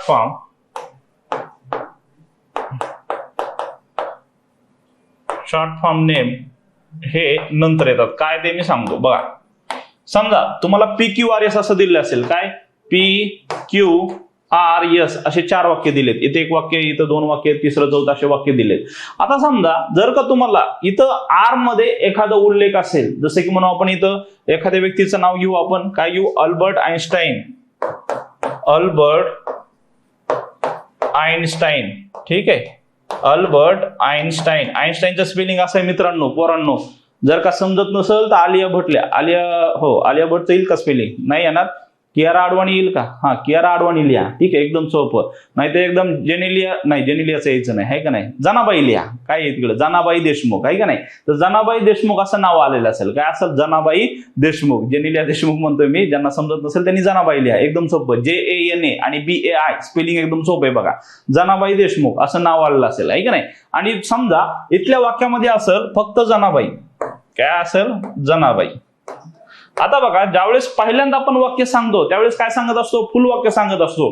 जेनेलिया देशमुख एक ऍक्ट्रेस आहे, बरोबर आहे का नाही. नंतर काहीतरी 2-3 वाक्य झाले, एखादं वाक्य झालं, नंतर तिसरं वाक्य जर बोलायचं असेल किंवा नंतरचं वाक्य बोलायचं असेल तर प्रत्येक वेळी आपण जेनेलिया देशमुख नाही म्हणणार, आपण एक तर म्हणणार शी, आपण आहे का नाही, तिच्याबद्दल शी असा प्रोनाउन वापरणार किंवा फक्त जेनेलिया असं नाव घेणार. काय घेणार? फक्त नाव जेनेलिया. प्रत्येक वेळी जेनेलिया देशमुख म्हणणार आहे का आपण? नाही. तर असं लक्षात ठेवायचं की पहिलं वाक्य कोणतं असणार आहे? फुल. बघायचं दिलंय, फुल फॉर्म नेम वालं वाक्य पहिल्यांदा असणार आहे का नाही. आणि नंतरच्या वाक्यामध्ये काय असणार आहे? फक्त काय म्हणू आपण? जेनेलिया असं नाव असणार आहे. काय असणार आहे? जेनेलिया असं नाव असणार आहे. तर अशा प्रकारे ओळखायचं की हे पहिलं वाक्य असेल, नंतरचं वाक्य हे असणार आहे, अगोदर हे नसणार आहे. ते शॉर्ट नेम आहे का नाही, ते काय आहे? शॉर्ट नेम आहे. MS धोनी, आहे का नाही, महेंद्रसिंग धोनी. आता प्रत्येक ठिकाणी म्हणणार आहे का आपण महेंद्रसिंग धोनी? नाही. पहिल्या वाक्यामध्ये असेल Mahendra Singh Dhoni was farmer captain of India. Mahendra Singh Dhoni हा काय म्हणून भारताचा माजी कप्तान होता. आता दुसरं वाक्य सांगायचं असेल तर काय म्हणणार आपण? त्याच्या ठिकाणी फक्त धोनी म्हणणार, आहे का नाही, फक्त धोनी म्हणणार किंवा MS म्हणणार आपण. पण प्रत्येक ठिकाणी महेंद्रसिंग धोनी असं म्हणणार आहे का आपण? नाही. तर मग महेंद्रसिंग धोनी हे पूर्णवालं नावाचं वाक्य पहिल्यांदा येणार आणि त्याच्यानंतर मग धोनीवालं वाक्य येणार. ज्याच्यामध्ये शॉर्ट फॉर्म वापरलाय का ना आपण, ते वाक्य नंतर येणार आहे. तर अशा प्रकारे काय म्हणू आपण त्याला? ही ट्रिक आहे, लक्षात ठेवा, नंबर 6 ची. आणि आता सगळ्यात शेवटची आपण ट्रिक घेऊया, ती म्हणजे नंबर 7. ठीक आहे, ट्रिक नंबर 7 काय आहे बघा. क्रोनॉलॉजिकल ऑर्डर, आहे का नाही. काय म्हणते? क्रोनॉलॉजिकल ऑर्डर आपल्याला बघायची असते. क्रोनॉलॉजिकल ऑर्डर म्हणजेच काय? काळानुसार क्रम, आहे का नाही. काय? काळानुसार क्रम बघायचा असतो. म्हणजे अगोदर तुम्हाला काहीतरी पूर्वीची घटना सांगितली असेल, पूर्वीची, आहे का नाही, किंवा जुनी म्हणू आपण. त्याच्यानंतर आताची घटना सांगितलेली असेल आणि त्याच्यानंतर भविष्याची, आहे का नाही, काय भविष्याची गोष्ट सांगितलेली असेल. म्हणजेच काय? पास्ट टेन्स, प्रेझेंट टेन्स आणि फ्युचर टेन्स. जर का एखादी काही गोष्ट सांगितलेली असेल, म्हणजे समजा एखादी गोष्ट आहे तर 2015 ची अगोदर सांगितलेली असेल, त्याच्यानंतर क्रम सांगितला तर 2020 ची सांगितलेली असेल, त्याच्यानंतर 2022 ची सांगितलेली असेल. तर अशा प्रकारे हा क्रम असेल, सांगण्याचा क्रम असतो. अगोदर हे घडलं होतं, त्याच्यानंतर हे घडलं, त्याच्यानंतर हे घडलं. अशा प्रकारे तो काळानुसार क्रम लावलेला असतो. काय असतो? काळानुसार क्रम लावलेला असतो. त्यानुसार वाक्य बघायचे, अगोदरचं कोणतं असेल, नंतरचं कोणतं असेल, शेवटचं कोणतं असेल. ठीक आहे. तर अशा प्रकारे आपल्याला ह्या गोष्टी सगळ्यात लक्षात ठेवायच्या. परत एकदा रिवाइज करतो बघा, आपण कोणत्या कोणत्या गोष्टी बघितल्यात. सगळ्यात पहिल्यांदा तुम्हाला माहित असेल इंट्रोडक्शन वगैरे ते बघायचं असतं. पहिल्यांदा इंट्रोडक्शन, नंतर प्रॉब्लेम असतो, सोल्युशन असतं, नंतर कन्क्लुजन असतं. ही पहिली गोष्ट आहे. नंतर दुसरी गोष्ट काय बघितली आपण की कंजंक्शननी जोडलेलं वाक्य पहिल्यांदा नसतं. जसं की बट असेल किंवा अँड असेल, बिकॉज असेल, तर ह्यांनी जोडलेलं जे वाक्य असतात ते पहिल्यांदा येत नाही. ठीक आहे, हे पहिल्यांदा येत नाहीत. नंतर तिसरं बघू आपण. तोपर्यंत सगळ्यांनी सांगा कमेंट मध्ये समजलंय काय सगळं. हे सगळं समजलं असेल तरच पुढचे वाक्य जमणार आहे. बघू आपण. नंतर ट्रिक नंबर 3 काय सांगितली? नाउनवालं वाक्य अगोदर येतं आणि नंतर प्रोनाउनवालं वाक्य नंतर येतं. अगोदर नाउनचे वाक्य येतील आणि त्याच्या ठिकाणी मग ही, शी जे वापरलेलं आहे ते नंतर येतील. ठीक आहे. नंतर पुढचं काय म्हणतोय मी? आर्टिकल मध्ये अ आणि अँड वाले वाक्य अगोदर येणार आहेत आणि द वाला वाक्य नंतर येणार आहे. कारण का? फर्स्ट टाइम इंट्रोडक्शन अ आणि अँड नसते आणि नंतर मग सेकंड टाइम इंट्रोडक्शन द नसते. त्यामुळे अ आणि अँड वाले वाक्य पहिल्यांदा येणार आहेत, द वाले वाक्य नंतर येणार आहे. ठीक आहे. नंतर काय बघितलं आपण? नंतरची गोष्ट बघितली आपण. ट्रिक नंबर 5 जनरल वाक्य अगोदर येतात. हे महत्वाचं आहे बघा. जनरल वाले वाक्य अगोदर येतात आणि नंतर पर्टिक्युलर वाले नंतर येतात. जसे की महाराष्ट्राबद्दल अगोदर माहिती असेल, नंतर मुंबईबद्दल असेल, नंतर मुंबई मधल्या प्रॉब्लेम मधली असेल. तर असे वाक्य असे क्रमानुसार येतात. जनरल वाक्य अगोदर आणि पर्टिक्युलर वाक्य किंवा पर्टिक्युलर जे गोष्टी आहेत त्या नंतर येतात. ठीक आहे. Okay, good. सगळ्यांना समजतंय? वा व्हेरी गुड, सगळे हुशार मुलं आहेत आपले. चला बघू पुढचं काय आहे. पुढचं आहे बघा, हा ट्रिक नंबर 6, फुल फॉर्म नेम अगोदर आहे का नाही. फुल फॉर्म वाले वाक्य जे आहेत तर ते अगोदर येतात बघा. जसं की मग सांगितलं तुम्हाला जेनेलिया देशमुख असेल किंवा महेंद्रसिंग धोनी हे जे नाव आहे ते वालं वाक्य अगोदर येईल आणि नंतर मग धोनी आहे का नाही, फक्त धोनी धोनी धोनी वाले वाक्य नंतर येतील. ठीक आहे, गुड, सगळ्यांना समजतंय, खूप भारी. नंतर मग काय बघितलं आपण, फुल फॉर्म झाला, शॉर्ट फॉर्म झाला. नंतर आपली शेवटची ट्रिक बघितली आपण, ती म्हणजे काय, क्रोनॉलॉजिकल ऑर्डर. जर का एखादी काही गोष्ट सांगितली असेल, क्रमानुसार काहीतरी गोष्ट सांगितली असेल तर भूतकाळाचं वाक्य अगोदर, नंतरचं मग प्रेझेंटचं, नंतर भविष्याचं असेल, असं क्रमानुसार, काळाच्या क्रमानुसार ते वाक्य दिलेले असतील, ते आपल्याला बघायचे आहे. ठीक आहे, तर अशा प्रकारे ह्या सगळ्या गोष्टी आपल्याला लक्षात ठेवून आता वाक्य सॉल्व्ह करायचे आहे. ठीक आहे, काय म्हणते परत एकदा बघा, हे सगळ्या गोष्टी एकदा मनातल्या मनात रिवाइज करा. काय काय गोष्टी आपण बघितलेल्या आहेत त्या सगळ्या गोष्टी तुम्हाला आठवत असतील, मला माहिती आहे. सगळ्यांच्या गोष्टी लक्षात राहणार आहेत आणि कधीच विसरणार नाहीत, हे पण मला माहिती. कारण का तुमच्या ज्या डोक्यामध्ये शस्त्र आहे का नाही, ते सगळ्यात ब्रह्मांडामधलं सगळ्यात जास्त पॉवरफुल शस्त्र आहे तुमच्याकडे, ते म्हणजे काय, ब्रेन आहे का नाही. आणि ते ब्रेन म्हणजे तुमची इंटरनल मेमरी, जी की तुम्हाला मी सांगितली होती, ती सगळ्यात डेंजर आहे. ती एवढी डेंजर आहे की तिनं जर ठरवलं तर काही होऊ शकतं. याचं एक सोपं उदाहरण तुम्हाला माहितीच असेल बघा. कोणतं, ही खरी घटना आहे, ती तुम्हाला सांगतो पटकन एका मिनिटामध्ये, म्हणजे तुम्हाला कळेल की तुमच्या विल पॉवरची किती ताकद आहे, तुमच्या ब्रेन मध्ये किती पॉवर आहे, तुम्हाला समजून जाईल. बघा, एक व्यक्ती होता, तो अपराधी होता, गुन्हेगार होता, त्यानं खूप खून वगैरे केले होते, त्याला फाशी शिक्षा होणार होती. आणि फाशी शिक्षा होण्याच्या अगोदर सायंटिस्ट जे आहे तर त्याच्यावर प्रयोग करू इच्छित होते की खरंच माणसाच्या ब्रेन मध्ये किती पॉवर आहे, विल पॉवर जे म्हणतो आपण, माइंड मध्ये किती पॉवर आहे, ती बघायची होती. आणि म्हणून त्यांनी काय म्हणले, न्यायालयाला परमिशन मागितली की आम्ही एक एक्सपेरिमेंट करू इच्छितो आणि त्याच्यामध्ये तो गुन्हेगार जो आहे, दोषी आहे, त्याची काय म्हणू आपण, त्याला जीव पण जाऊ शकतो. पण न्यायालय म्हणलं ठीक आहे, कारण का 1-2 दिवसानंतर त्याला फाशी शिक्षा होणार होती. मग म्हणले ठीक आहे, तुम्ही त्याच्यावर एक्सपेरिमेंट करू शकता. त्या गुन्हेगाराची, अपराध्याची पण सही घेण्यात आली, त्याची संमती घेण्यात आली आणि नंतर मग खरी ही सत्य घटना आहे. नंतर त्याच्यावर प्रयोग करण्यात आला. त्याला सांगण्यात आलं की आम्ही तुझ्या डोळ्यावर पट्टी बांधणार आहे आणि पट्टी बांधल्यानंतर आम्ही तुला किंग कोब्राचा दंश करणार आहे. साप माहित असेल तुम्हाला, सगळ्यात डेंजर आहे तो. आणि जर का त्या सापानं दंश केला, तू लगेच 10 सेकंदामध्ये मरणार आहेस, कारण त्याचं विष खूप डेंजर असतं. तो म्हणला ठीक आहे चालेल. मग त्याच्या डोळ्याला पट्टी बांधली आणि त्याला तो किंग कोब्राचा दंश करण्याऐवजी काय करण्यात आला, फक्त सुई टोचण्यात आली. त्याचे डोळे बंद केले आणि त्याला फक्त सुई टोचण्यात आली. पण त्याच्या मनानं आणि ब्रेननं हे ऍक्सेप्ट केलं होतं की मला आता हे किंग कोब्रा चावू घालणार आहे, त्याचा दंश मला करणार आहे. आणि त्या माइंडनं किंवा त्या ब्रेननं म्हणा, त्या बॉडीनं इतक्या लवकर जलदमध्ये काय केलं, ट्रान्सफॉर्मेशन केलं की अवघ्या 10 सेकंदामध्ये त्याचा तडफडून मृत्यू झाला. आणि ज्यावेळेस त्याचा पोस्टमॉर्टम करण्यात आलं त्यावेळेस कळालं की त्याच्या शरीरामध्ये विष सापडले आहे का नाही, ते पण किंग कोब्राचं. आणि त्या विषामुळे त्याचा मृत्यू झालाय. तर अशा प्रकारे एवढं पॉवरफुल तुमचं माइंड आहे, ब्रेन आहे की तुम्ही जर ठरवलं तर काही होऊ शकतं. तुम्ही जर म्हणलात की हे पॅराजंबल मला सॉल्व्ह करायचे, सगळे रूल मला लक्षात ठेवायचे, तर सगळे रूल लक्षात राहणार. तुम्ही जर म्हणलं मला 100 शब्द लक्षात ठेवायचे, लक्षात ठेवू शकता. पण कधी, त्यासाठी त्या 2 मेथड मी सांगितलेल्या. कोणत्या, इंटरनल मेमरीच्या. बाह्य मेमरी काही कामाची नाही. कोणती, इंटरनल मेमरी. तर ही मेमरी, ही जे ब्रेन आहे तुमचं सगळ्यात पॉवरफुल शस्त्र आहे. ब्रह्मांडामधलं अणुबॉम्ब, हे नायट्रोजन बॉम्ब काही कामाचे नाहीये. त्याच्यापेक्षा सगळ्यात डेंजर ह्याला बनवणारं कोणतं, हे ब्रेन आहे. ते प्रत्येकाच्या डोक्यामध्ये आहे आणि प्रत्येकाची सेम कॅपॅसिटी असते. फक्त तुम्ही त्याला यूज कसं करता त्याच्यावर डिपेंड आहे. ठीक आहे, बघू मग आता सगळ्यांना. अरे वा, उत्तर पण दिले सगळ्यांनी, खूप हुशार मुले. चला बघू आपण आता कोणतं उत्तर आहे. चला पहिल्यांदा बघू आपण. बघा, हे TCS चे वाक्य. ठीक आहे, परत एकदा सांगतोय मी, हे TCS चे वाक्य सगळे. TCS न सरळ सेवेअंतर्गत घेतलेले सगळे मी वाक्य घेणार आहे. का, डायरेक्ट तुम्हाला कळेल की हे वाक्य TCS मध्ये आले तर कसे सॉल्व्ह करायचे असतात. ठीक आहे, चलो सगळ्या गोष्टी लक्षात ठेवा. 7 ट्रिक आहेत आपल्या, आहे का नाही. सप्तरंग आपण, रेनबो लक्षात ठेवायचा आणि हे ह्या अध्यायाला सुरुवात करायची. बघू आपण काय वाक्य पहिलं. The boy had a collection of beautiful marbles. ठीक आहे, a boy and a girl were playing together. बघा, the boy had a collection of beautiful marbles म्हणजे त्याच्याकडं मार्बलचं खूप कलेक्शन आहे, ब्युटिफुल कलेक्शन आहे. A boy and a girl were playing together. ते दोघं जण सोबत खेळत होते. आणि तिसरे बघा, the boy gave all his marbles to the girl for her candies. आहे का नाही, म्हणजे बॉयनं सगळे जे मार्बल आहे त्यानं त्या मुलीला देऊन टाकल्या. कशासाठी, त्या कॅन्डीजसाठी. त्याच्याकडून कॅन्डीज घ्यायच्या असतील त्यासाठी त्यानं देऊन टाकल्या. बघा, हे आयोग पण, TCS पण सगळे अशीच वाक्य देतात. कुठेही मुलगा आणि मुलगी, बघा हेच रामायण चालू आहे का नाही. मुलगी बघितलं की तू सगळं देऊन टाकतोय, देऊन टाक, बघ मग भोग, नंतर खेळत बस मग त्या कॅन्डी सोबत. बघा असं हे वाक्य. ठीक आहे, काही असू द्या. अगोदर बघू आपण ग्रामर काय म्हणतंय. आता बघा इथं काय दिलंय, वाक्याची सुरुवात बघा, द बॉय, अ बॉय आणि द बॉय. आहे का नाही. जर का तुम्ही डायरेक्ट हे वाक्य घेतलं असतं, म्हणजे जर का तुमच्याकडे हे ट्रिक नसत्या तर तुम्ही कन्फ्युजन मध्ये पडला असता. त्या अगोदर वाक्य कोणतं, आहे का नाही. म्हणजे त्या अगोदर त्यांनी त्या मुलीसोबत खेळत होता का, अगोदर त्यानं त्या गोट्या त्याला दिल्यात का, त्याने कॅन्डीज घेतल्यात अगोदर का, त्याच्याकडे कलेक्शन होतं हे अगोदर आलंय वाक्य, काही समजलं नसतं.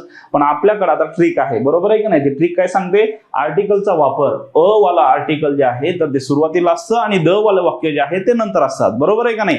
गुड गुड गुड, खूप हुशार मुले. तर मग मला सांगा इथं अ वाला वाक्य, a boy, first time introduction आहे का नाही त्या मुलाची मुलीची, आपल्याला माहिती का ते मुलं कोणते नाही. मग आपण काय म्हणणार, a boy and a girl were playing together. एक मुलगा आणि मुलगी सोबत. अगोदर मी एकदम सावकाश सांगणार आहे, कारण का सगळ्या मुलांना आपण सोबत घेऊन जायचंय. ग्रामीण भागातले असो, शहरी भागातले असो, कुठलेही असो, तर सगळ्यांना आपल्याला सोबत घेऊन जायचंय. त्यामुळं सुरुवातीला मी एकदम स्लो सांगणार आहे. कुणी जर म्हणत असेल एवढा स्लो का, तर स्लो का रे बाबा, आपण आपल्याला सगळ्यांना सोबत घेऊन जायचे. आणि हा विषय नवीन आहे, हा विषय अगोदर नव्हता. आता हे आयोग पण हा विषय घेणार आहे आणि TCS पण घेणार आहे. त्यामुळे ह्याच्यावर थोडासा भर इथून पुढे जास्त द्यावा लागेल मित्रांनो. कारण का फक्त ग्रामर करत बसू नका. ग्रामर सोबत हे व्हॉकॅब्युलरी हे जे नवीन प्रकार आहेत का नाही, हे परीक्षेमध्ये आता जोडले जाणार आहे. तिथून पुढे सरळ सेवेला हे वाक्य आहेत. अगोदर हे बँकिंग वगैरे त्याच्यामध्ये विचारलं जायचं, IBPS विचारायचं. पण आता तलाठीमध्ये वनरक्षक, राज्य उत्पादन शुल्क, कोणतंही असू द्या पद, तुम्हाला हे आरोग्य भरती असू द्या, कोणतंही असू द्या, तुम्हाला असे प्रश्न दिसणार म्हणजे दिसणार. म्हणून हा जो नवीन घटक आहे तो समजून घेणं खूप महत्वाचं आहे. ह्याच्यावर कुठं पुस्तकामध्ये तुम्हाला माहिती मिळणार नाहीये, कुठं तुम्हाला डिटेलमध्ये माहिती सांगण्यात येणार नाहीये, कारण का हा प्रकार नवीन आहे सगळ्यांसाठी. पण लक्षात ठेवा, आपल्यासाठी नवीन नाही का, नाही. आपण सगळे कोण आहेत, जुने आहेत, रमलेले माणसं आहेत. आणि रमलेल्या माणसांना सगळंच येत असतं. त्यामुळं सगळे आपले मुलं हुशार आहेत, सगळ्यांना जमणार आहे म्हणजे जमणार आहे. ठीक आहे, बघू आता. बघा, a boy and a girl, पहिल्यांदा इंट्रोडक्शन सांगतोय, कारण का तो मुलगा आणि मुलगी कोण आहे आपल्याला माहिती नाही. मग आपण काय म्हणणार, a boy and a girl were playing together. एक मुलगा आणि मुलगी सोबत खेळत होते. आता परत त्यांची माहिती सांगताना काय म्हणणार आपण, द बॉय, बरोबर आहे का नाही. कोणता मुलगा, जो खेळत होता तो, त्याच्याबद्दल आपण माहिती सांगणार. मग इथे लक्षात ठेवायचं, अगोदर ऑप्शन बघायचे, PQR, QR, RQR आणि RR. इथं बघा R वालं वाक्य दोन आहेत, नंतर Q आणि P वाले वाक्य, बरोबर आहे का नाही. तर इथं लक्षात ठेवायचं आपल्याला की अगोदरचं वाक्य कोणतं येणार आहे, R वाला येणार आहे का, आता Q वाला येणार आहे का, P वाला येणार आहे. तर लक्षात ठेवायच्या मध्ये सगळ्यात पहिल्यांदा इथं एक नंबर द्यायचा, कोण येणार आहे, इथं Q वालं वाक्य पहिल्यांदा येणार आहे. म्हणजे जर का ऑप्शन मध्ये Q नसेल आणि R असेल किंवा P असेल तर तो ऑप्शन निघून जाणार आहे. मग एलिमिनेट करा, इथे एलिमिनेशन वापरायचं नेहमी. इथे एलिमिनेशन मेथड वापरली की लवकर उत्तर येतं. बघा, सगळे वाक्य शोधत बसायचे नाही, ते नंतर बघू. नाहीच काय आलं तर नंतर बघायचं असतं, लॉजिक वापरू शेवटी. पण अगोदर ट्रिक आहे त्याचा तो वापर करू. बघा, मग Q वालं वाक्य अगोदर आहे, तर Q वालं वाक्य इथं आहे का, नाहीये. आणि हे R आणि P वालं वाक्य नकोय आपल्याला, म्हणजे हे पण वाक्य गेलं. नंतर R वालं वाक्य नाही नंतर पाहिजे, हे पण गेलं. आणि हे भाऊ डायरेक्ट उत्तर आलंय, बरोबर आहे का नाही. काय झालं इथं, तर डायरेक्ट उत्तर आलंय. आणि डायरेक्ट उत्तर कशामुळे मिळालं, फक्त एका शब्द. मला सांगा, तुम्हाला हे बाकीचे दोन वाक्य वाचायची गरज पडली का इथं, नाही. अशा प्रकारे आपल्याला वेळेची बचत करायची असते. कशाद्वारे, ट्रिकच्या द्वारे. म्हणजे फक्त हार्डवर्क करून किंवा समजून घेणं एवढ्यावरच जमणार नाहीये, तर त्याच्यापेक्षा ऍडव्हान्स ज्ञानदीप अकॅडमीमध्ये तुम्ही आलात का नाही, कशासाठी आलात, पैसे कशासाठी भरलेत आपण हे सगळे, तर त्याच्यासोबत ऍडव्हान्स काहीतरी घेण्यासाठी. ते ऍडव्हान्स म्हणजे काय, हे बाकीच्या ठिकाणी आपण फक्त समजून घेत असतो, पुस्तकामध्ये वाचत असतो, समजून घेत असतो. पण त्याच्यासोबत ट्रिक येणं पण खूप महत्वाचं आहे, जेणेकरून कमी वेळेमध्ये आपल्याला प्रश्न सॉल्व्ह करता येतील आणि ती वेळ जी आहे ती दुसरीकडे वापरता येईल. तर बघा, इथं तेच झालंय. इथं अवघ्या तुम्हाला 5 ते 10 सेकंदामध्ये इथं उत्तर आलंय. कशावरून, फक्त एका ट्रिकवरून. तर तुम्हाला कळालं असेल की आता ट्रिक किती महत्वाचे असतात.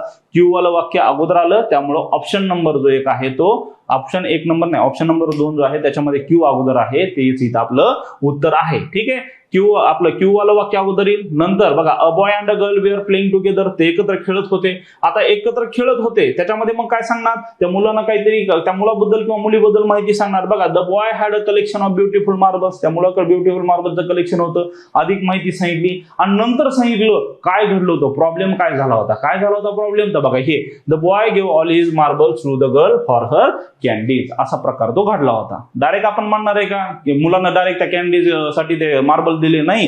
अगोदर सांगणार ते मुलगा आणि मुलगी खेळत होते, बरोबर आहे का नाही. त्याच्यापैकी मुलाकडे मार्बलचं कलेक्शन होतं आणि मग ते कनेक्शन पैकी मार्बल जे आहे त्या मुलाने त्या मुलीला दिले आणि त्याच्या बदल्यात कॅन्डीज घेतल्या. तर असं इंट्रोडक्शन अगोदर, नंतर माहिती, नंतर मग काय घडलंय ती घटना. तर अशा प्रकारे हा क्रम असतो. अशा वेगळ्या गोष्टी तुम्हाला इथं युज करायच्या आहेत ह्या ट्रिकच्या माध्यमातून. ठीक आहे, समजलं असेल सगळ्यांना. ओके, चलो पुढे जाऊया. पुढचा आता प्रश्न बघूया. पुढचा बघा, द डॉग वुड रन, हे सगळे TCS चे वाक्य आहेत बरं का. परत एकदा सांगतोय मी, हे सगळे TCS न घेतलेले वाक्य, तेच आपण वाक्य इथे प्रॅक्टिस म्हणून घेतोय. द डॉग वुड रन, चला सगळ्यांनी एकदा वाचा, बघू आपण सगळ्यांना जमतंय का, एकदा वाचून घ्या. बघूया. अरे वा, गुड. सगळ्यांना जमतंय आहे का नाही, सगळ्यांना जमतंय. मग मला समजतंय आता की तुमचं जे सगळ्यात पॉवरफुल शस्त्र आहे का नाही, त्या शस्त्राचा वापर सुरू झालाय आता, बरोबर वापर होतोय सगळ्यांना. म्हणून इथून पुढे लक्षात ठेवा, कोणी जर म्हणत असेल तुला इंग्लिश ग्रामर जमत नाही, त्याला सांगायचं इतिहास होता तो आहे का नाही, इथून पुढे मला इंग्लिश ग्रामर जमणार आहे म्हणजे जमणार आहे. सगळ्यांना इंग्लिश ग्रामर येणार आहे, कोणी घाबरायची गरज नाही, कॉन्फिडंट राहा. अहो मला येतंय, बाकीच्यांना येतंय, तर मग आपल्या स्वतःला काय नाही येणार, बरोबर आहे का नाही. दुसऱ्यांना येतं तर मला काय नाही येणार, तिथले अमेरिकेमधले लेकर बडबड इंग्लिश बोलत असतील तर मला काय नाही येणार आहे का नाही. अशा प्रकारे कॉन्फिडन्स ठेवायचा की तिकडचे लहान लहान लेकर इंग्लिश बोलू शकतात, तर मी तर एवढा टोणगा झालोय, मला का नाही येणार इंग्लिश. तर बिलकुल घाबरायची गरज नाही, आपल्याला इंग्लिश येणार म्हणजे येणार. प्रत्येक लेकरू काय जन्मतच त्यांना इंग्लिश येत असतं का, नाही. ज्यांना इंग्लिश, समजा भारतातले उदाहरण घेऊ, ज्यांना इंग्लिश जमतंय त्यांना काय जन्मजातच इंग्लिश येत होतं का, फडफड बोलत होते का, रडताना पण म्हणत होते का ओ माय गॉड वगैरे, नाही. रडताना पण असंच म्हणत होतो ना, जसं की काही लागलं तर उगाच आपण म्हणतो का ओ इट्स पेनिंग वगैरे असं म्हणतो का, नाही. काय नेहमी म्हणत असतो आपण आयो लय दुखतंय आहे का नाही, अशा प्रकारचे वाक्य येतात. म्हणून लक्षात ठेवा, कोणी इंग्लिश ग्रामर जन्मताच शिकलेलं नाहीये. प्रत्येकानं काय म्हणू आपण मेहनत करून ते शिकलेले आहेत आणि प्रत्येकाला इंग्लिश येऊ शकतं. ठीक आहे, बघू आता वाक्य. काय वाक्य बोलतंय बघा, the dog would run barking and trying to overtake cars. ठीक आहे, डॉग वुड रन, तो पळेल, barking and trying to overtake cars आहे का नाही, म्हणजे त्या कारला वगैरे त्यांना काहीतरी ओव्हरटेक केलं असेल. The road side for vehicles to come, road side for vehicles to come, road साईडला त्या व्हेकल्स येत असतील. A farmer had a dog that used to wait by. बघा आता ह्याच्यामध्ये मला सांगा परत तेच आलं, कोणतं आलं तर बघा इथं आहे द, नंतर द आणि अ, म्हणजे ह्याच्यामध्ये पहिल्यांदा वाक्य कोणतं असणार आहे, इंट्रोडक्शन वाले. अगोदर इंट्रोडक्शन केलं असेल, जसं की a farmer had a dog that used to wait by, एका शेतकऱ्याकडे एक कुत्रा होता असं इंट्रोडक्शन केलं असेल. आणि त्याच्यानंतर मग वाक्य काय असेल की त्याची माहिती सांगितली असेल, that used to wait by the road side for vehicles to come, म्हणजे तो काय करायचा, वाट बघत बसायचा, कशाला, गाड्या वगैरे येतील, vehicles to come, the dog would run barking and trying to overtake car. जर एवढं नाही समजलं तर पहिल्यांदा हे तर कळालं असेल, अ वाक्य पहिल्यांदा आहे का नाही, म्हणजे इथं परत आपण इथं मार्किंग करायचं, काय 1 नंबर हे असणार आहे, बरोबर आहे का नाही.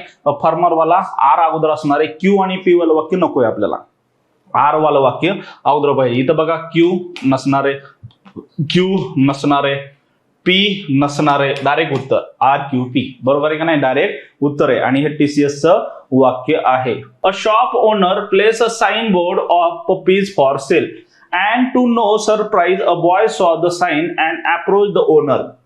This type of signs always attract young children. ठीक आहे, आता बघा हे वाक्य, आता ह्याच्यामध्ये अ पण आहे, अँड पण आहे, दिस पण आहे का नाही, हे 3 प्रकारचे. आता इथं ट्रिक आपल्या लक्षात ठेवायची. बघा आपण ट्रिक वेगळ्या घेतल्या होत्या, त्याच्यामध्ये कोणती ट्रिक इथं लक्षात राहणार आहे, तर पहिली तर गोष्ट बघा, पहिली तर गोष्ट हे अँड वालं वाक्य आहे का नाही, अँड वालं वाक्य पहिल्यांदा येणार नाही बघा, हे लक्षात ठेवा. कारण का तुम्हाला सांगितलं होतं बट, बिकॉज, अँड आहे का नाही, देअरफॉर, असे जे वाक्य असतात ना ते अगोदर येत नाहीत. म्हणजे सुरुवातीला क्यू नसला पाहिजे, क्यू हा सुरुवातीला नसणार आहे. मग क्यूचे वाक्य काढून टाका, बघा इथं 2 एलिमिनेट झाले, पटकन एलिमिनेट झाले आहे का नाही. क्यू वाले वाक्य, अरे वा सगळेजण फास्ट उत्तर देतात, खूप हुशार मुलं झालेत आपले. बघा क्यू वाले वाक्य निघून गेले. ठीक आहे, आता परत बघू आपण. अ शॉप ओनर, हे वाला वाक्य अगोदर येईल का दिस टाइप ऑफ साइन्स वालं वाक्य अगोदर येईल. बघा a shop owner place a sign board of puppies for sale, म्हणजे शॉप ओनरनं एक साइन बोर्ड ठेवला, एक बोर्ड लावला, काय, पप्पीज फॉर सेल नावाचा. ठीक आहे, हे तर येणार नाही. पुढे बघू, this type of signs always attract young children. बघा अगोदर सांगितलं असेल की त्या शॉपवाल्यानं काहीतरी साइन बोर्ड ठेवलाय आणि नंतर माहिती सांगितली असेल काय की असे साइन बोर्ड बघून प्रत्येक चिल्ड्रन अट्रॅक्टिव्ह होतो, बरोबर आहे का नाही, अट्रॅक्ट होतो. हे दुसरं वाक्य असेल. म्हणजे सुरुवातीचं वाक्य कोणतं असणार आहे आपलं, तर सुरुवातीचं वाक्य असणार आहे 3 नंबरचं, 1 नंबरचं हे वाक्य असणार आहे. नंतर this type of sign boards always attract young children, हे 2 नंबरचं वाक्य असणार आहे. आणि नंतर काय म्हणणार आपण, and to no surprise a boy saw the sign and approach the owner. आणि अशा प्रकारे सरप्राईज नाहीये त्याच्यामध्ये की एका मुलानं ते पाहिलं अँड अप्रोच द ओनर, आणि ओनरला त्याने अप्रोच केलं, म्हणजेच काय त्याच्याकडे गेला, त्यानं माहिती घेतली असेल किंवा डॉग खरेदी केला असेल, वॉट एव्हर. अशा प्रकारे हा 1 नंबर झाला, हा 2 आणि हा 3 नंबर झालेला आहे. तर काय असेल, पी आर क्यू, बघा पी पहिलंच आहे, बरोबर आहे का नाही, पी आर क्यू हेच आपलं उत्तर आहे. आर पी क्यू नसणार आहे. आर म्हणजे काय, हे आलंय बघा, this type of sign always, this, आता इथं लक्षात ठेवा. आता मला सांगा, त्यांनी सांगितले this type of sign always attract young children, अशा प्रकारचे साइन किंवा साइन बोर्ड म्हणतो का आपण, अशा प्रकारचे बोर्ड बघून नेहमी चिल्ड्रन अट्रॅक्ट होतात. आता अशा प्रकारचे म्हणलंय, पण त्याच्या अगोदर सांगावं तर लागेल कोणत्या प्रकारचे बोर्ड आहेत, आहे का नाही, हे लॉजिक लक्षात ठेवा. त्याच्या अगोदर सांगावं लागेल की कोणत्या प्रकारचे बोर्ड आहेत ते, मग कळेल की हा वा अशा प्रकारचे बोर्ड बघून चिल्ड्रन अट्रॅक्ट होतात. पण अगोदर सांगावं लागेल की कोणत्या प्रकारचे बोर्ड आहेत. तो कोणत्या प्रकारचे बोर्ड हे, a shop owner place a sign board, कोणता वाला, पप्पीज फॉर सेल नावाचा बोर्ड. अशा प्रकारे ते वाक्य अगोदर येणार आहे आणि हे वाक्य नंतर येणार आहे. ठीक आहे, समजलं सगळ्यांना. चला आता पुढे जाऊया, पुढचं वाक्य बघू आपण. As he could see many dogs. आता बघा इथं बघा, ओव्हरऑल जर बघितलं तुम्ही, ऍज आहे, सीइंग आहे, वन्स आहे, बरोबर आहे का नाही. ऍज आहे, सीइंग आहे आणि वन्स आहे. आता मला सांगा परत, ही सीइंग आहे का नाही, SEEING, गोईंग, वॉकिंग, आणखीन काय म्हणून ऍक्सेप्टिंग, जे काय असेल हे डायरेक्ट येतात का अगोदर क्रियापद? नाही, त्याच्या अगोदर काय असेल, त्याच्या अगोदर सहाय्यकारी क्रियापद वगैरे असतील. तर मग बघा अगोदर सहाय्यकारी क्रियापद किंवा त्याच्याबद्दल माहिती सांगणारे कोणते आहे. ठीक आहे, बघू आपण इथं बघा. पहिल्यांदा काय म्हणतंय, as he could see many dogs surrounding him from all sides, seeing his reflection the dog froze in surprise, once a dog ran into a museum filled with mirrors. आता बघा पहिल्यांदा काय सांगणार असणार आहे, इंट्रोडक्शन. पहिल्यांदा काय असणार आहे, इंट्रोडक्शन म्हणजे सांगितलं असेल काय, once a dog ran into a museum filled with mirrors, है का नाही. एकदा एक डॉग आतमध्ये म्युझियम मध्ये गेला, जे की म्युझियम फिल्ड विथ कसं होतं, मिररनी भरलेलं होतं. म्हणजे पहिलं वाक्य इंट्रोडक्शनचं असणार आहे आपलं, हे नसणार आहे, क्यू वालं वाक्य नसणार आहे. मग क्यू वालं वाक्य काढून टाका. बघा हा 2 नंबरचा निघून गेला आणि 4 नंबरचा निघून गेला, बरोबर आहे का नाही. मग बघा आता बघू काय म्हणताय ऑप्शन. ठीक आहे, चलो मग बघू आता कोणता आहे, ऍज ही गुड आणि दुसरा आहे once a dog. Once a dog काय होईल, हे पहिल्यांदा इंट्रोडक्शन देणार वाक्य होणार आहे. ठीक आहे, 1 नंबरला हे झालं. नंतर 2 नंबरला काय होणार आहे बघू आपण आता. 2 नंबरला once a dog ran into a museum filled with mirrors, नंतर काय असेल, सीइंग हिज रिफ्लेक्शन. हा बरोबर. आता ह्याच्या नंतर असणार आहे बघा की त्यानं जे रिफ्लेक्शन बघितलं, कारण का आतमध्ये गेलाय तो म्युझियम मध्ये गेला की seeing his reflection the dog froze in surprise, म्हणजे त्यानं रिफ्लेक्शन स्वतःचे बघितलं रिफ्लेक्शन आणि एकदम सरप्राईज झाला, अरे माझ्यासारखा कुत्रा कुठून आला दुसरा, आहे का नाही. अशा प्रकारे त्याचं रिॲक्शन होती. हे झालं दुसरं वाक्य असेल. आणि नंतर as he could see many dog surrounding him from all sides, आहे का नाही, हे वाक्य नंतर असणार आहेत. अशा प्रकारे आपल्याला हे झालं 1 नंबरचं वाक्य, हे झालं 2 नंबरचं वाक्य आणि हे झालं 3 नंबरचं वाक्य. अशा प्रकारे कोणतं असेल मग, आर क्यू पी. आर बघा हेच उत्तर आलंय, PQR नाही, RQP. पी नंबरचं नसणार आहे, कारण का as he could see many dogs काय सांगितलंय, जसं की तो पाहिलं त्यानं मेनी डॉग्सला. आता ज्यावेळेस म्हणतोय तो as he could see many dog, ज्यावेळेस त्याने अनेक स्वतःप्रमाणे डॉग बघितले, तर अगोदर सांगावं लागेल की कशा प्रकारे, आहे का नाही. अगोदर बघायला सांगावं लागेल की त्यानं डॉग कसे बघितले बाबा, कुठं गेला होता तो, काय झालं होतं, अगोदर सांगावं लागेल आणि नंतर हे वाक्य येणार आहेत. अशा प्रकारे ऑप्शन नंबर 1 जे आहे ते आपलं उत्तर असणार आहे. ठीक आहे, चलो गुड. चला पुढे जाऊया. There was a man who made his living by selling balloons. परत एकदा ऑब्झर्व करा, ऑप्शन पण ऑब्झर्व करायचे असतात बघा. QPRQ, आहे का नाही, म्हणजे क्यू वाले 2 वाक्य, ठीक आहे, आणि PR वाले 1 वाक्य आहे. तर इथं क्यू वालं वाक्य अगोदर आहे, नंतर R आणि Q. ठीक आहे, बघू आपण कोणतं होतंय. देर आता हे दुसरा प्रकार आहे बरं का. कसं असतं बघा, ह्याच्यामध्ये वेगळे प्रकार आहेत. पहिल्यांदा 3 वाक्य वाला एक प्रकार आहे, नंतर 4 वाला वाक्य प्रकार आहे, नंतर 5 किंवा 6 वाला, असे वेगळे प्रकार आहेत. आणि त्याच्यामध्ये आणखीन एक आहे कोणता, हे एक वाक्य दिलेलं असतं आणि त्याच्यानंतर काय येईल वाक्य ते तुम्हाला PQR असे दिलेले असते किंवा ABC असे दिलेले असतात. तर पहिल्यांदा पहिलं वाक्य समजून घेऊ, जे की आपल्याला दिले बघा. काय दिले वाक्य त्यांनी, की वर असेल सगळं डिटेलमध्ये की तुम्हाला एक वाक्य दिलंय आणि त्याच्यानंतर जे वाक्य ते क्रमानं लावा. ते प्रश्न आपण इथं घेतला आणि डायरेक्ट वाक्य घेतलेत बघा. हे वाक्य, there was a man who made his living by selling balloons at a beach. म्हणजे एक मॅन होता, माणूस होता, who made his living by selling balloons at a beach. म्हणजे बीचवर, बीच म्हणजे माहिती ना सगळ्यांना, तर बीचवर तो बलून्स विकायचा आणि त्याच्याद्वारे आपलं जीवनमान जगायचा. तर असा तो माणूस होता, अशी माहिती आपल्याला सांगितली. ठीक आहे, असू द्या, काही प्रॉब्लेम नाही.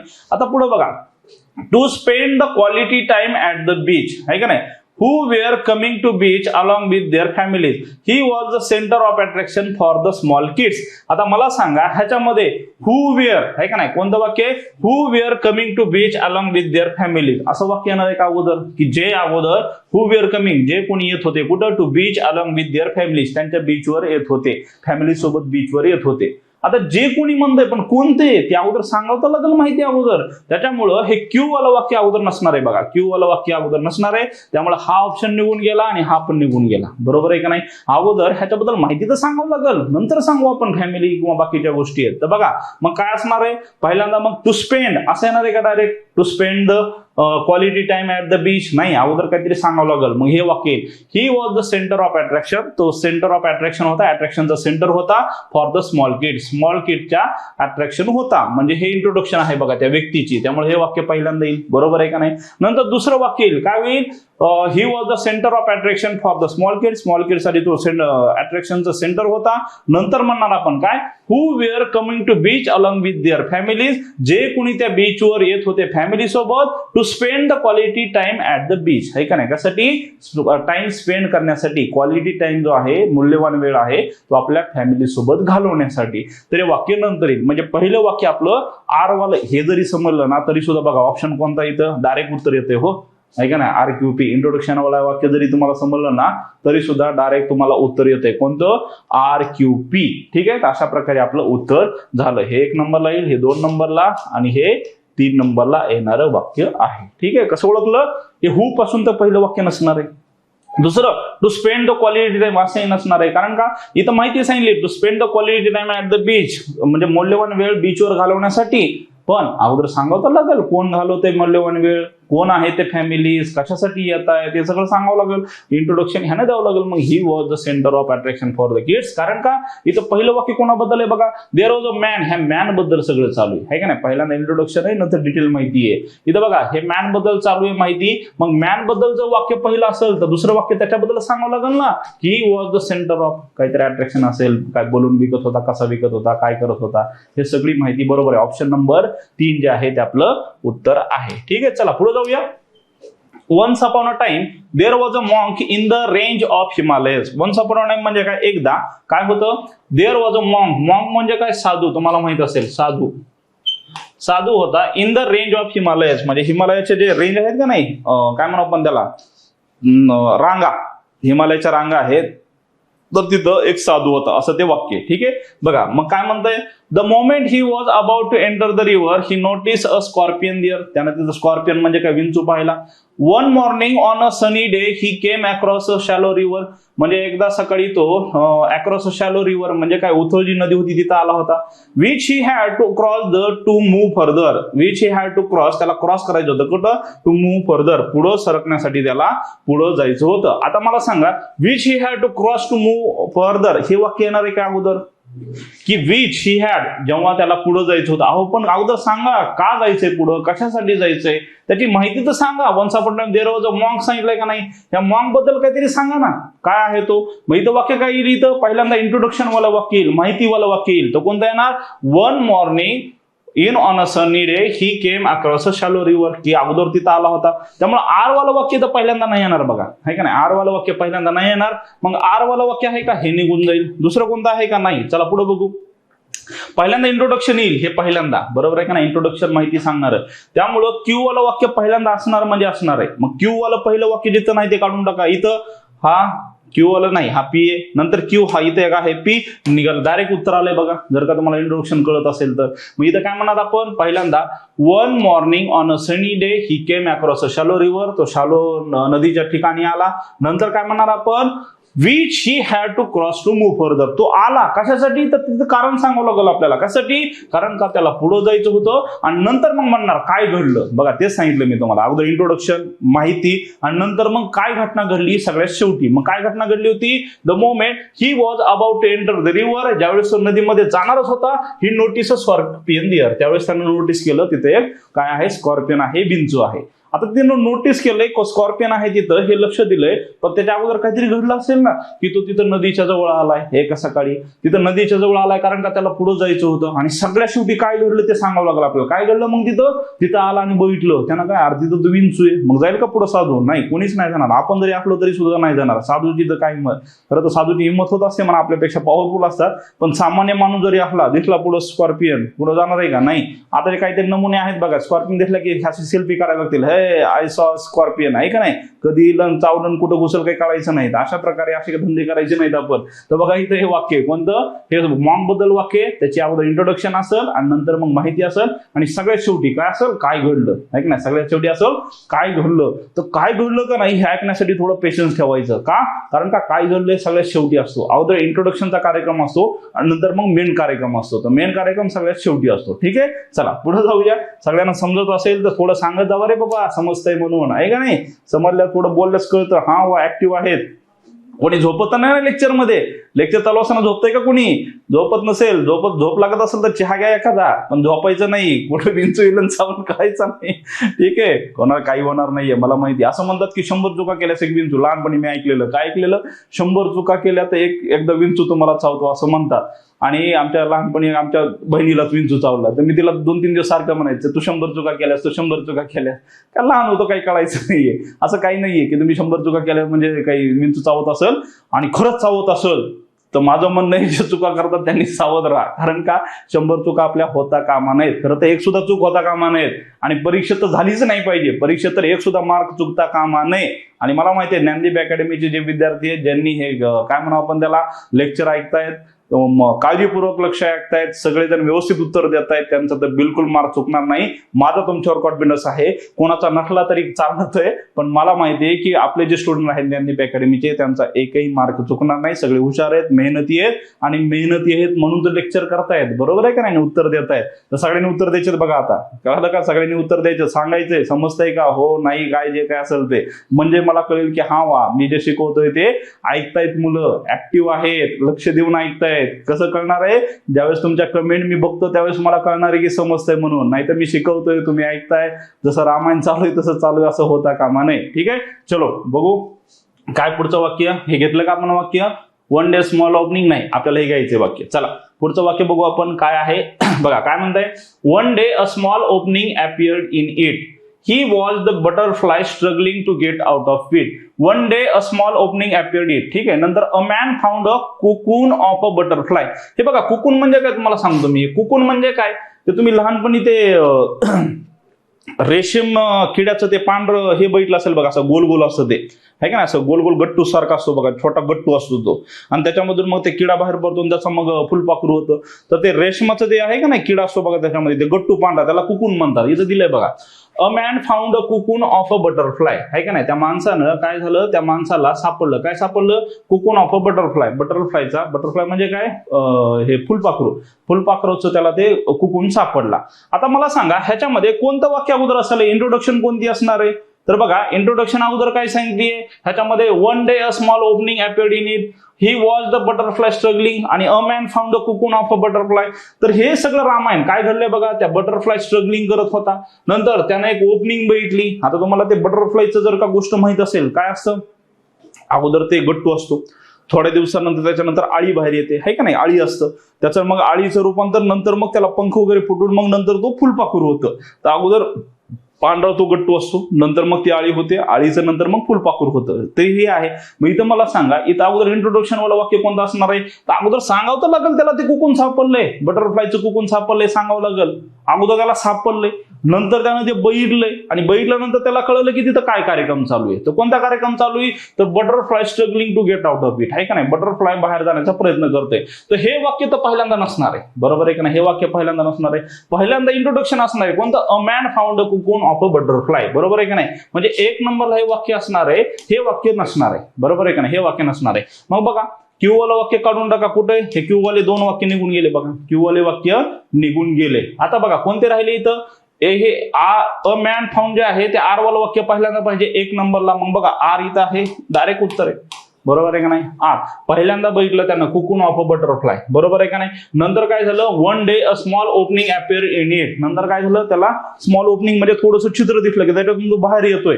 आणि नंतर बघितलं he was the butterfly struggling to get out of it, म्हणजे तो स्ट्रगल करतोय कशाला, त्याच्यामधून बाहेर येण्याला.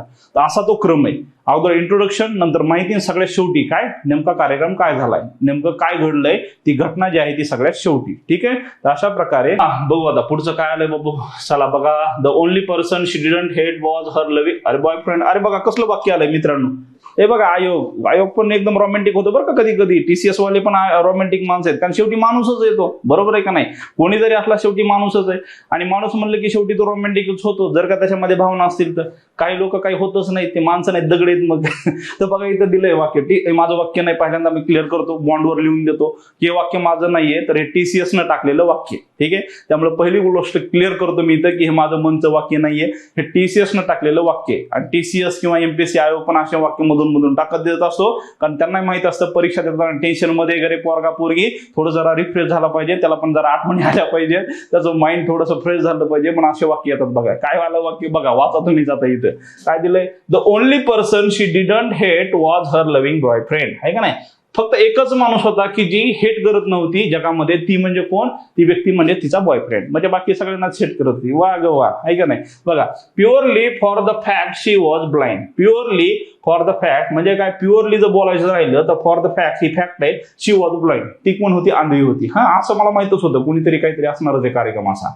There was a blind girl who hated herself. आहे का नाही, there was a blind girl, एक मुलगी होती जी की कोण होती, there was a blind girl, आंधळी होती, हू हेटेड हरसेल्फ, जी की स्वतःला तिरस्कार करायची.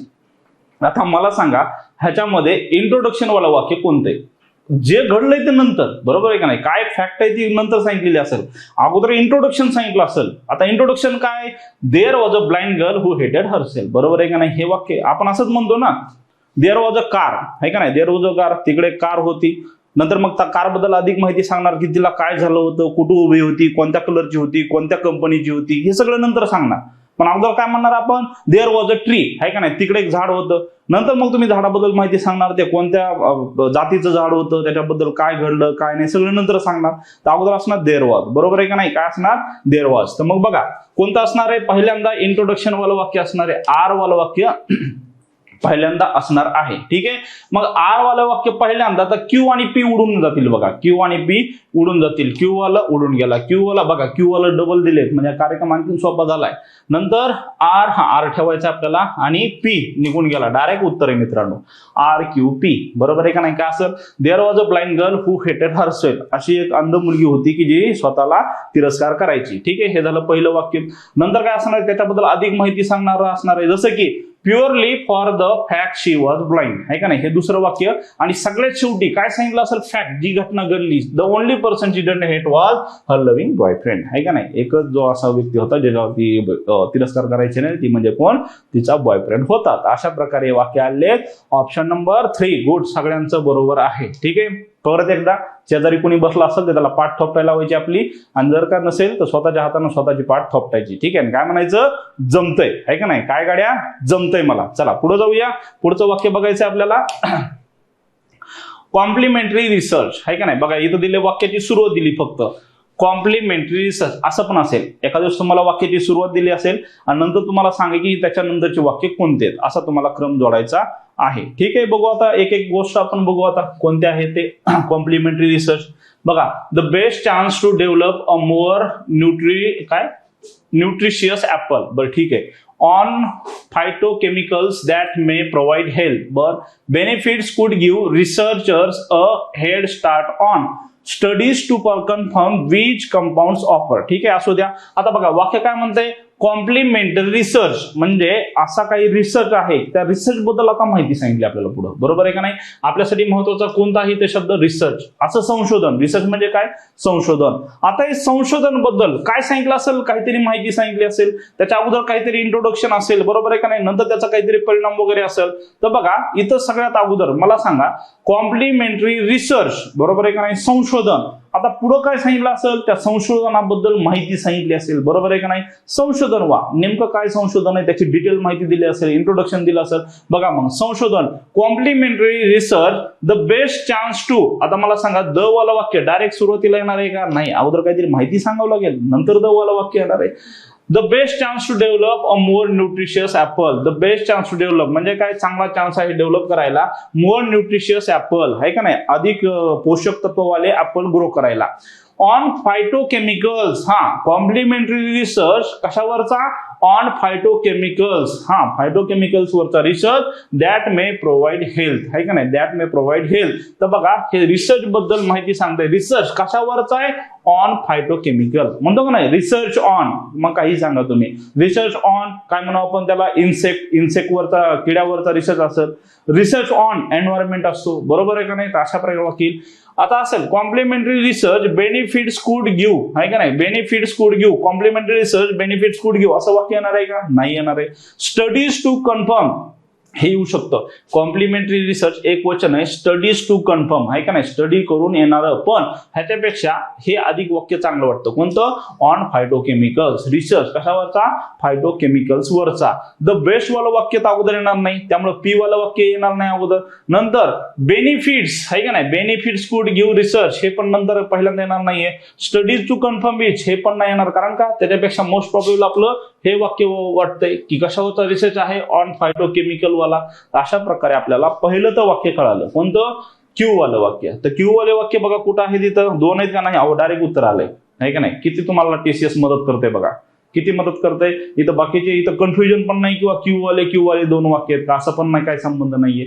किंवा क्यू क्यू क्यू असे तीन वाक्य पण नाहीयेत, त्यामुळे घाबरायची तर काहीच गरज नाहीये. म्हणजे इथं आणखीन एक गोष्ट आहे बघा, तुम्हाला सांगतो. टीसीएस आयबीपीएस काय करतं की तुम्हाला जास्त कन्फ्युजन मध्ये टाकत नाही. ऑप्शन मध्ये तुम्हाला फक्त हिंट माहिती पाहिजे असेल, तुम्हाला ट्रिक जर माहित असतील तर तुम्हाला डायरेक्ट उत्तर मिळतं, बाकीचे ऑप्शन आपोआप एलिमिनेट होतात. तिथं कन्फ्युजन कमी आहे. कसं? इथं क्यू क्यू क्यू किंवा क्यू वाले दोन वाक्य असे शक्यतो दिलेलेच नाहीये, कारण त्यांना माहिती मोठे वाक्य बाबा थोडेसे अवघड आहेत, मुलांना कन्फ्युजन करायला जास्त नको, उत्तर थोडंसं लवकर मिळावं. भले वाक्य मोठे आहेत पण उत्तर मात्र त्वरित आहे. तर अशा प्रकारे बघा इथं उत्तर येईल कोणतं? क्यू वालं अगोदर. कुठे? इथं ऑप्शन नंबर 2 हेच आपलं उत्तर आहे. QRSP म्हणजे काय होईल? Complementary research on phytochemicals that may provide health, आहे का नाही, जे प्रोव्हाइड करेल हेल्थला. काय? तर असं आहे त्याचं, प्रोव्हाइड हेल्थला प्रोव्हाइड करेल कोणते? बेनिफिट्स, हेल्थ बेनिफिट्स, आहे का नाही, हेल्थचे benefit could give researchers a head start on. कशावर रिसर्च करायला सुरुवात करावी लागेल? Start on. तर आहे बघा, studies to confirm which compounds offer the best chance to develop a more nutritious apple. अशा प्रकारे वाक्य असतील, अशा प्रकारचा हा पॅरेग्राफ असेल. ठीक आहे, चला पुढे जाऊया. असं एखादं वाक्य तुम्हाला अवघड येणारच आहे, काही घाबरायची गरज नाही. बघा, rearrange the parts of the sentence in correct order. The shea parklands, आहे का नाही, शिया पार्कलँड जे आहे, तर बघा शिया पार्कलँड्स अनेक वचन दिले. बघा शिया पार्कलँड्स हे अनेक वचन दिले. आता पुढे बघा, cutting questionably, typically male control, cashew and mango are in decline due to. आता मला सांगा, द शिया पार्कलँड्स हे झाला सब्जेक्ट, बरोबर आहे का नाही. आपलं मेन वाक्य आठवायचं कोणतं? Subject plus verb plus object असतं, बरोबर आहे का नाही. इथं सब्जेक्ट दिलाय. आता सब्जेक्ट दिला असेल तर नंतर काय असेल? त्याचं वर्ब असेल का नाही, त्याच्याबद्दल अनेक माहिती दिली असेल. द शिया पार्कलँड्स, कटिंग म्हणणार आहे का आपण? डायरेक्ट कटिंग येतं का? नाही, त्याच्या अगोदर सहाय्यकारी क्रियापद घ्यावं लागतं. आयएनजी आहे तर आयएनजीच्या अगोदर काय सहाय्यकारी क्रियापद घ्यावं लागेल. इथं काय पाहिजे होतं? कटिंग पार्कलँड्स आर कटिंग किंवा वेअर कटिंग, वॉट एव्हर जे काय असेल तिथं सहाय्यकारी क्रियापद पाहिजे होतं. कटिंग डायरेक्ट येणार नाही, आहे का नाही. तर हे कटिंग वालं वाक्य बघा डायरेक्ट अगोदर येणार नाही, त्याच्या अगोदर काहीतरी सहाय्यकारी क्रियापद किंवा काहीतरी दुसरं असलं पाहिजे, डायरेक्ट येणार नाही. टिपिकली मेल, आहे का नाही, shea parklands typically male control cash crops like हे नाही येणार. Shea parklands cashew and manage, direct कसं येईल कॅश्यू अँड मॅनेज, त्याच्याबद्दल काहीतरी अगोदर सांगावं लागेल ना शिया पार्कलँड बद्दल. तर बघा इंट्रोडक्शन कोणतं आहे? The shea parklands are in decline due to the threat of alternative. तर शिया पार्कलँड्स त्याच्यानंतर काय असणार आहे? आर, बरोबर काय? शिया पार्कलँड्स आर असं ते वाक्य असेल. म्हणून यस वालं वाक्य हे पहिल्यांदा येणार आहे. काय येणार आहे? यस वालं वाक्य जे आहे ते पहिल्यांदा येणार आहे. नंतर हे कटिंग बिटिंग जे आहे का नाही ते डायरेक्ट येणार नाही सुरुवातीला, नंतर येईल वाक्य. मग बघा यस वालं वाक्य पहिल्यांदा कुठे? हा, इथे दोन ऑप्शन आहेत. एक आहे SQRP, दुसरा आहे SRPQ, पण हे निघून गेले बघा, RPQS. ठीक आहे, बघू मग आता.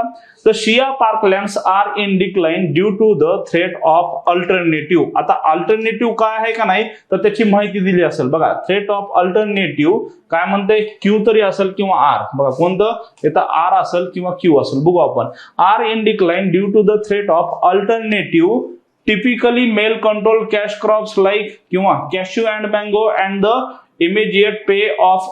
बघा थ्रेट ऑफ अल्टरनेटिव्ह, अल्टरनेटिव्ह काय असेल मग दुसरा, कॅशिओ असणार आहे का, अल्टरनेटिव्ह नाही, अल्टरनेटिव्ह काय असणार आहे, typically male control cash crops आहे का ना, अल्टरनेटिव्ह कोण असणार आहेत, हे दुसरे जे कॅश क्रॉप्स आहेत, कॅश क्रॉप म्हणजे काय, ज्याच्यातून पैसे त्वरित मिळतात, जसे की म्हणून आपण कापूस जो आहे तो कॅश क्रॉप आहे, आणखीन काय म्हणू आपण, जसं की ऊस आहे कॅश क्रॉप आहे, ह्यांना काय म्हणतो आपण कॅश क्रॉप, ज्याच्यातून लगेच पैसे मिळतात. तर अल्टरनेटिव्ह कोण आहे, typically male control cash crops असतात आहे का नाही. तर अशा प्रकारे काय असेल मग, एस नंतर क्यू असेल, ऑप्शन नंबर 2 क्यू नंतर आर, बाकीचं एस क्यू आलं, ऑप्शन नंबर 1 हे आपलं उत्तर आहे एस क्यू. ठीक आहे, काय आहे एस क्यू आपलं उत्तर आहे. चला पुढे जाऊया, पुढे बघू आपण. थोडेसे अवघड पण घेतलेत मी, कारण का थोडंसं आपल्याला कळायला पाहिजे की मिक्सअप मध्ये वाक्य आहेत, जर का 10 वाक्य आहेत त्याच्यापैकी एखाद दुसरं तुम्हाला अवघड वाक्य येणार आहे, म्हणजे येणार आहे, आणि बाकीचे असे सोपे वाक्य तर जवळपास 99% 95% सोपेच वाक्य असतात. बघू चला.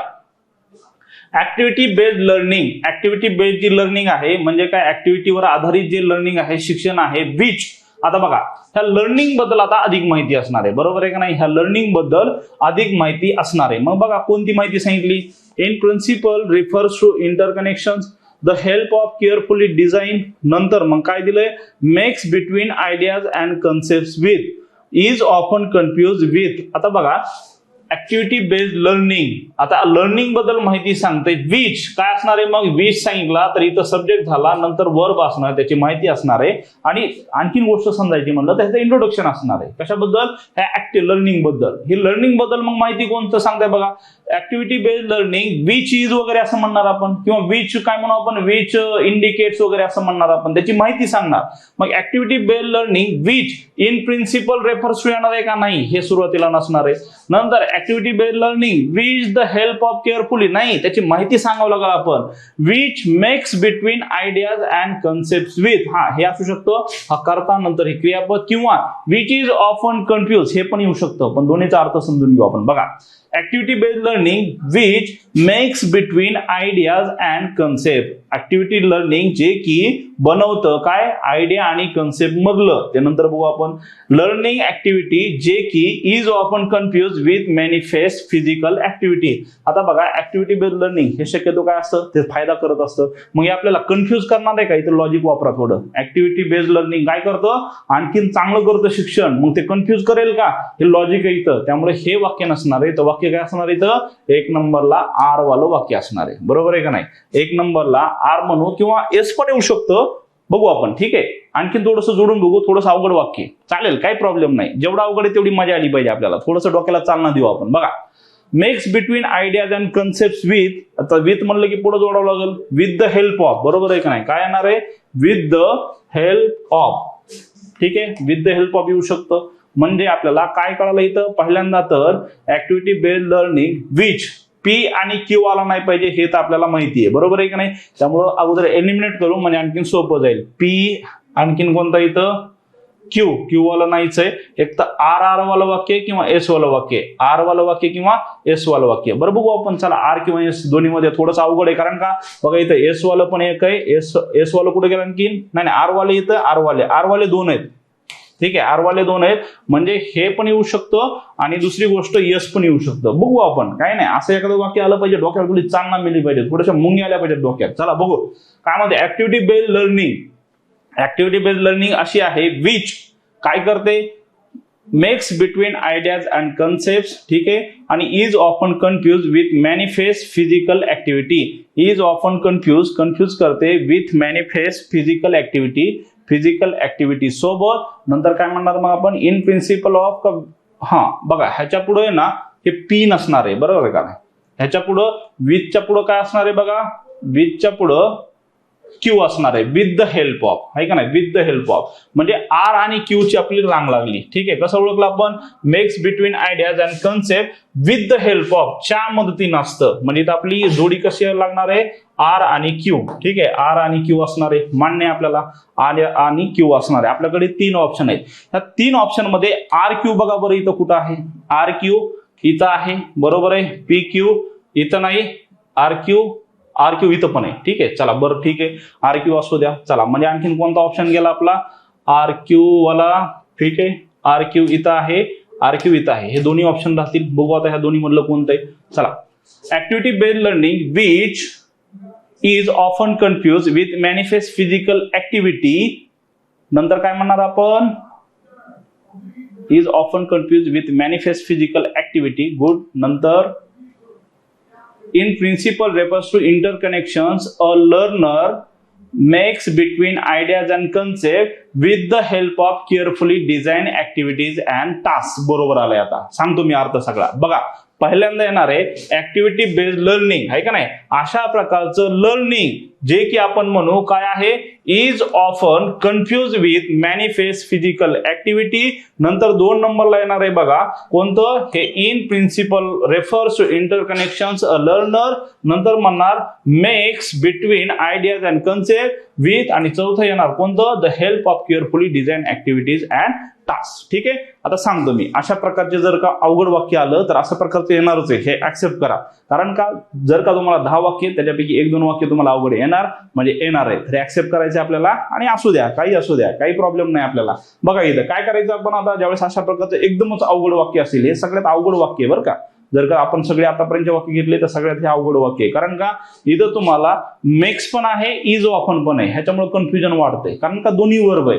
हा, जर काही इथं वर्ब नसते तर मात्र आपल्याला डायरेक्ट उत्तर मिळालं असतं, पण इथं वर्ब असल्यामुळं प्रॉब्लेम आहे. कारण का, विच नंतर काय असणार आहे त्याची माहिती असणार आहे. तर दोन्ही असू शकते. इथं आपल्याला लॉजिक वापरावं लागेल की अर्थ काय असो. बघा, पहिल्यांदा सांगितले त्यांनी activity based learning, activity based वर असलेलं लर्निंग जे की काय आहे, इज ऑफन कन्फ्युज. थोडंसं त्यांनी निगेटिव्ह अर्थ सांगितलंय बरं का. खरं तर असं निगेटिव्ह सांगायला नाही पाहिजे, पण ठीक आहे. आता त्यांचं काही वैयक्तिक कोणी ज्यांनी क्वेश्चन बनवला असेल त्याला काही वाटलं असेल. Is often confuse with manifest physical activity. Is often confuse, नेहमी कन्फ्युजिंग असतं. कोणतं, लर्निंग वालं हे बेजवालं जे शिक्षण आहे ते नेहमी कन्फ्युजन असतं. विथ मॅनिफेस्ट, मॅनिफेस्ट म्हणजे काय, अवतरणं किंवा त्याचा काहीतरी काय म्हणू आपण, असं पुढं करून दाखवणं, प्रॅक्टिकली दाखवणं. मॅनिफेस्ट फिजिकल ऍक्टिव्हिटी, भौतिक ऍक्टिव्हिटी ज्या असतात त्या इन प्रिन्सिपल अशा तत्वामध्ये जे रेफर करतात टू इंटरकनेक्शन. इंटरकनेक्शन म्हणजे काय, दोघांमधला संबंध. कोणत्या दोघांमधला संबंध, अ लर्नर आहे का नाही. कनेक्शन, जे कनेक्शन आहे ते कोणाला शिकवतं, अ लर्नर जो शिकणारा आहे त्याला मेक्स आहे का नाही, त्याला बनवतो काय, between ideas and concept. Idea आणि कन्सेप्ट मध्ये कन्फ्युजन करतो असं त्यांना म्हणायचंय. थोडं निगेटिव्ह अर्थ सांगितलं त्यांनी. With the help of carefully design activities and task. कशाच्या मदतीनं ते आणखीन हे करतं, तर ते डिझाईन केलेल्या ऍक्टिव्हिटी आणि टास्क जे दिलेले असतात का नाही, वेगळे टास्क देतात बघा कंप्लीट करायला, त्याच्या मदतीनं असं त्यांनी सांगितलेलं आहे. ठीक आहे, काही असू द्या. इथं उत्तर असणार आहे कोणतं, SP नंतर RQ, SPRQ. अशा प्रकारे option number SPRQ, option number 2 हे आपलं उत्तर असणार आहे. ठीक आहे, थोडासा अवघड होता प्रश्न, पण जाऊ द्या, काही प्रॉब्लेम नाही. अशा प्रकारचा जरी आला प्रश्न तरी आपण सॉल्व्ह करायचा प्रयत्न करायचा. पुढे बघूया. दॅट ऑनेस्ट, बघा हे सोपं आलं वाक्य. काय म्हणलं तुम्हाला, 10 आहे त्याच्यापैकी एखादं वाक्य अवघड असेल, पण बाकीचे वाक्य सोपी असणार आहेत. हे इथंच आहे बघा. जसं की that honest conversations are a crucial. बरोबर आहे का नाही. आता बघा इथं तेच आले, बट, दॅट, बिकॉज अशा प्रकारचं वाक्य झालं तर सुरुवातीला येणार आहे का, ते नाहीये. मग मला सांगा, इथं जे आहे हे पहिलं कोणतं, हे दॅट वालं वाक्य हे पहिलं नसणार आहे. पी वालं वाक्य जे आहे का नाही तर ते पहिलं नसणार आहे.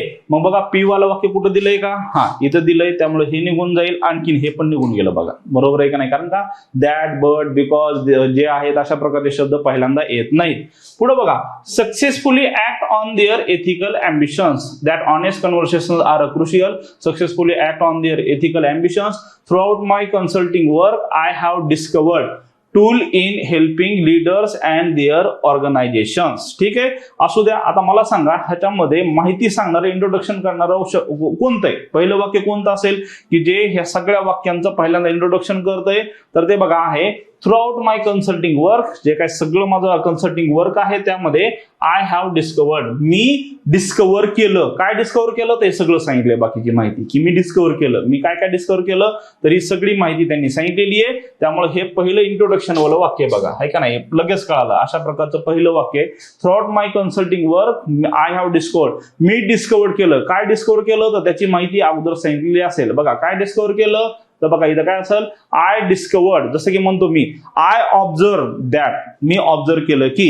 आय डिस्कवर्ड दॅट, मी डिस्कवर केलं की, तर मग बघा इथं आय डिस्कवर्ड काय असणार आहे, दॅट ऑनेस्ट कन्व्हर्शन्स आर क्रुशियल, म्हणजे हे वाक्य पहिलं झालं तर ह्याची डिटेलिंग ह्या दुसऱ्यामध्ये वाक्यामध्ये सांगितली आहे.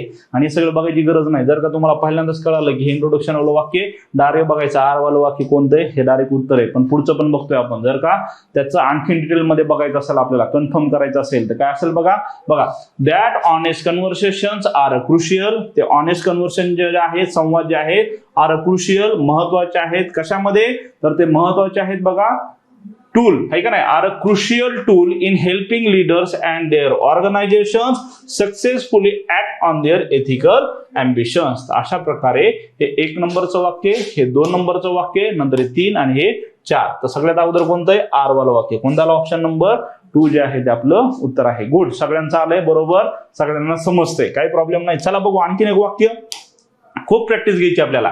बघा, फुल ऍप्रिसिएशन, हे पहिले इंट्रोडक्शन दिले. फुल ऍप्रिसिएशन, ऍप्रिसिएशन कशाचं केलं आता ते डिटेल माहिती दिली असेल बघा. 19th century a time when the widespread recognition of the deep antiquity of earth occurred, of the nature and magnitude of climate change, आणि नंतर काय दिलंय, did not come about until the late 18th and early. बरोबर आहे का नाही, did not came late 18th and early. आता बघा इथं आहे फुल ऍप्रिसिएशन. आता ऍप्रिसिएशन दिलंय, कशाचं असेल तर ते आपल्याला वाक्य शोधावं लागेल. फुल ऍप्रिसिएशन, कशाचं ऍप्रिसिएशन आहे, तर इथं दिलं असेल फुल ऍप्रिसिएशन. मग काय असेल त्याची पुढची माहिती, 19th centuryची ऍप्रिसिएशन आहे का नाही, रिकॉग्निशन ऑफ द डीप आहे का नाही, तर of the nature and magnitude, हा full appreciation of the nature and magnitude of climate change, हे इंट्रोडक्शन वालं पहिलं वाक्य येणार आहे का नाही.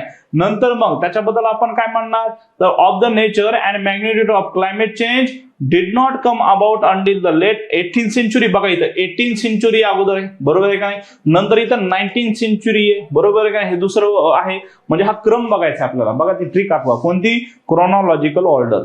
कधी कधी तुम्हाला क्रोनॉलॉजिकल ऑर्डर पण शोधावी लागते. जर का तुम्हाला कळाले असेल तर इथं बघा काय असणार आहे, हे 18th century वाला वाक्य का नाही, हे 18th century वाला वाक्य अगोदर असणार आहे आणि 19th century वाला वाक्य नंतर असणार आहे. म्हणजे यस आणि नंतर काय असणार आहे, क्यू, बरोबर आहे का नाही, यस आणि क्यू. जर का क्यूएस असेल तर वाक्य चुकीचं आहे. बघा बघा, मग यस क्यू कुठे, यस आहे नंतर क्यू, बरोबर आहे, नंतर क्यूएस हे केलं बघा. कारण का 18th century अगोदर येईल, 19th century नंतर येईल. यस क्यू, बघा इथं क्यूएस आलंय त्यामुळे वाक्य केलं. नंतर यस क्यू इथं पण आहे, म्हणजे हा ऑप्शन निघून गेला. राहिले कोणते, 1, 2 आणि 3. ठीक आहे, असू द्या, काही प्रॉब्लेम नाही. अ full appreciation recognition of the deep असं येणार आहे का direct, a full appreciation recognition of the deep नाही येणार आहे. म्हणजे क्यू वालं वाक्य पण सुरुवातीला नसलं पाहिजे. बघा क्यू वालं वाक्य ऑलरेडी नाहीये, त्यामुळे काही प्रॉब्लेम नाही. पुढे बघू आपण. Full appreciation did not come about until the late 18th century, हे अगोदर माहिती सांगितली असेल. नंतर of the nature and magnitude आहे का, बघू आपण आता अर्थ कसा जुळतोय. अ फुल ऍप्रिसिएशन म्हणजे हे वाक्य का हे वाक्य आपण बघू आता अगोदर. A full appreciation of the nature and magnitude of climate change, ठीक आहे, did not come about until the late 18th century and early. Full appreciation आलं नाही कधीपर्यंत, until the late 18th century, 18व्या शतकापर्यंत आलं नाही असं ते म्हणतायत.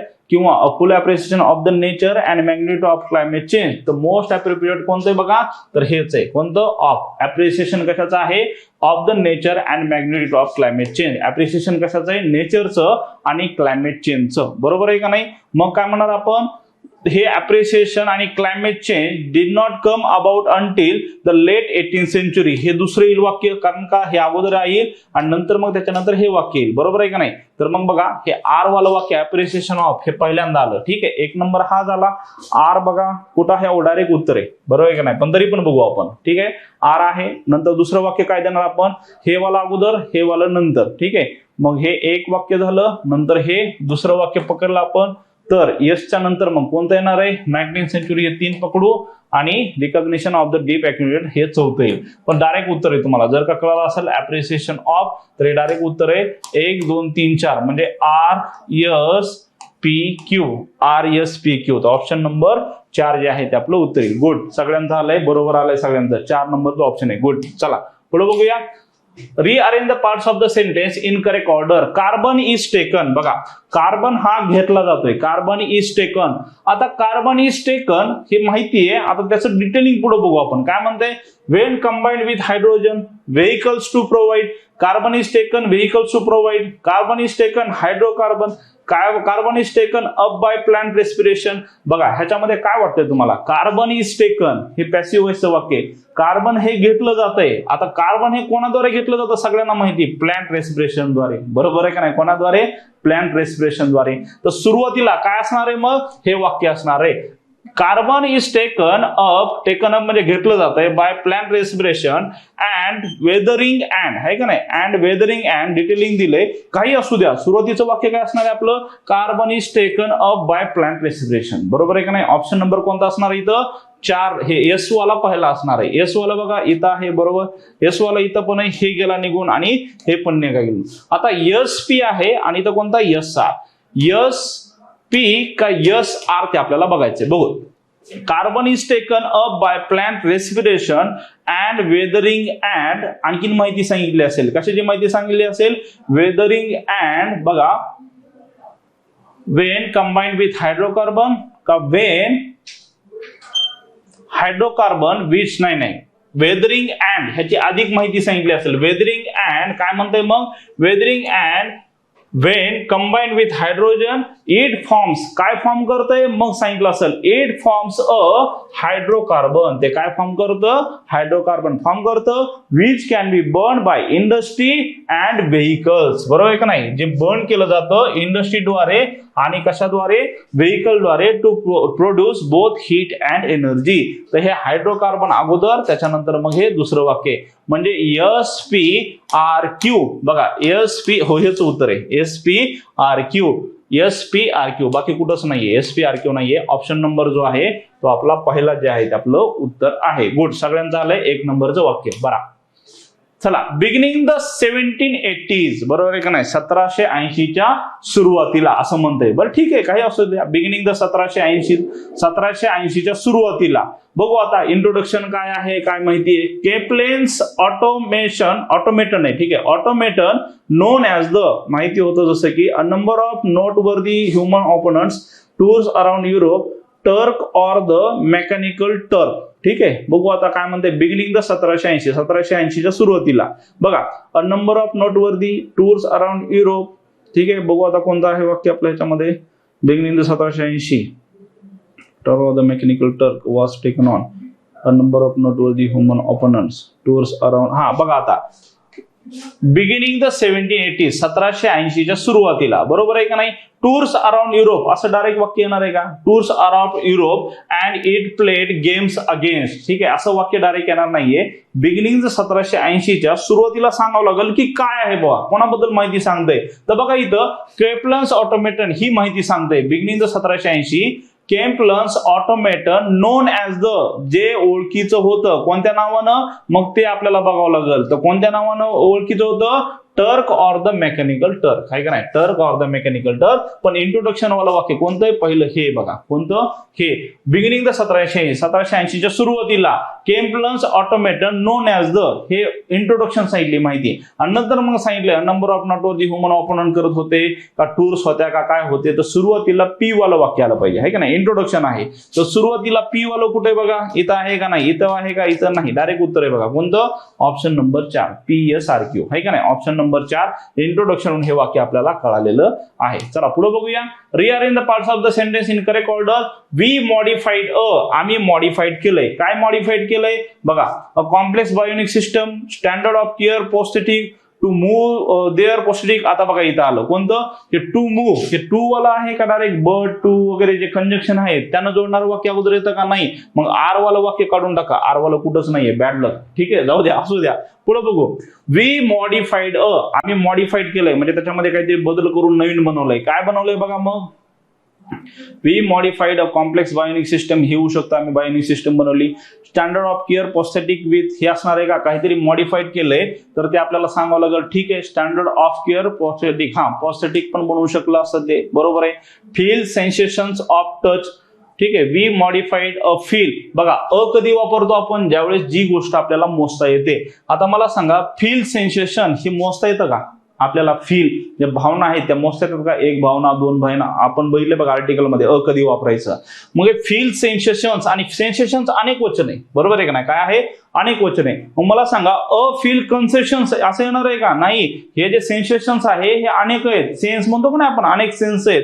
तर हे सेन्स साठी अ नसणार आहे बघा, आहे का नाही? मग अ आलंय ते सेन्सेशन नसणार आहेत, म्हणजे यस वालं वाक्य सुरुवातीला नसणार आहे. ठीक आहे. म्हणजे आपल्याला हे कळालं की पहिल्यांदा यस वालं वाक्य नसणार आहे आणि आर वालं पण वाक्य नसणार आहे. यस वालं पण नसणार आहे आणि आर वालं पण नसणार आहे. मग राहिले कोणते दोन? एक आहे पी आणि दुसरा आहे क्यू. बघा we modified a complex bionic system which enables wearers किंवा we modified a standard of care prosthetic with his. ठीक आहे. तर ह्याच्यामध्ये बघा वी मॉडिफाईड, आम्ही मॉडिफाईड काय केलंय तर बघू आपण इथं standard of care prosthetic with his. ठीक आहे असं म्हणतंय. नंतर complex bionic system with enables wearers. ठीक आहे. विथ इनेबल्स वेअरर्स जर म्हणलं तर त्याच्या पुढचं वाक्य बघायचं आपल्याला, आणि प्रोस्थेटिक विथ दिस हे पण वाक्य बघायचं. बघू मग आपण काय होतंय. ठीक आहे.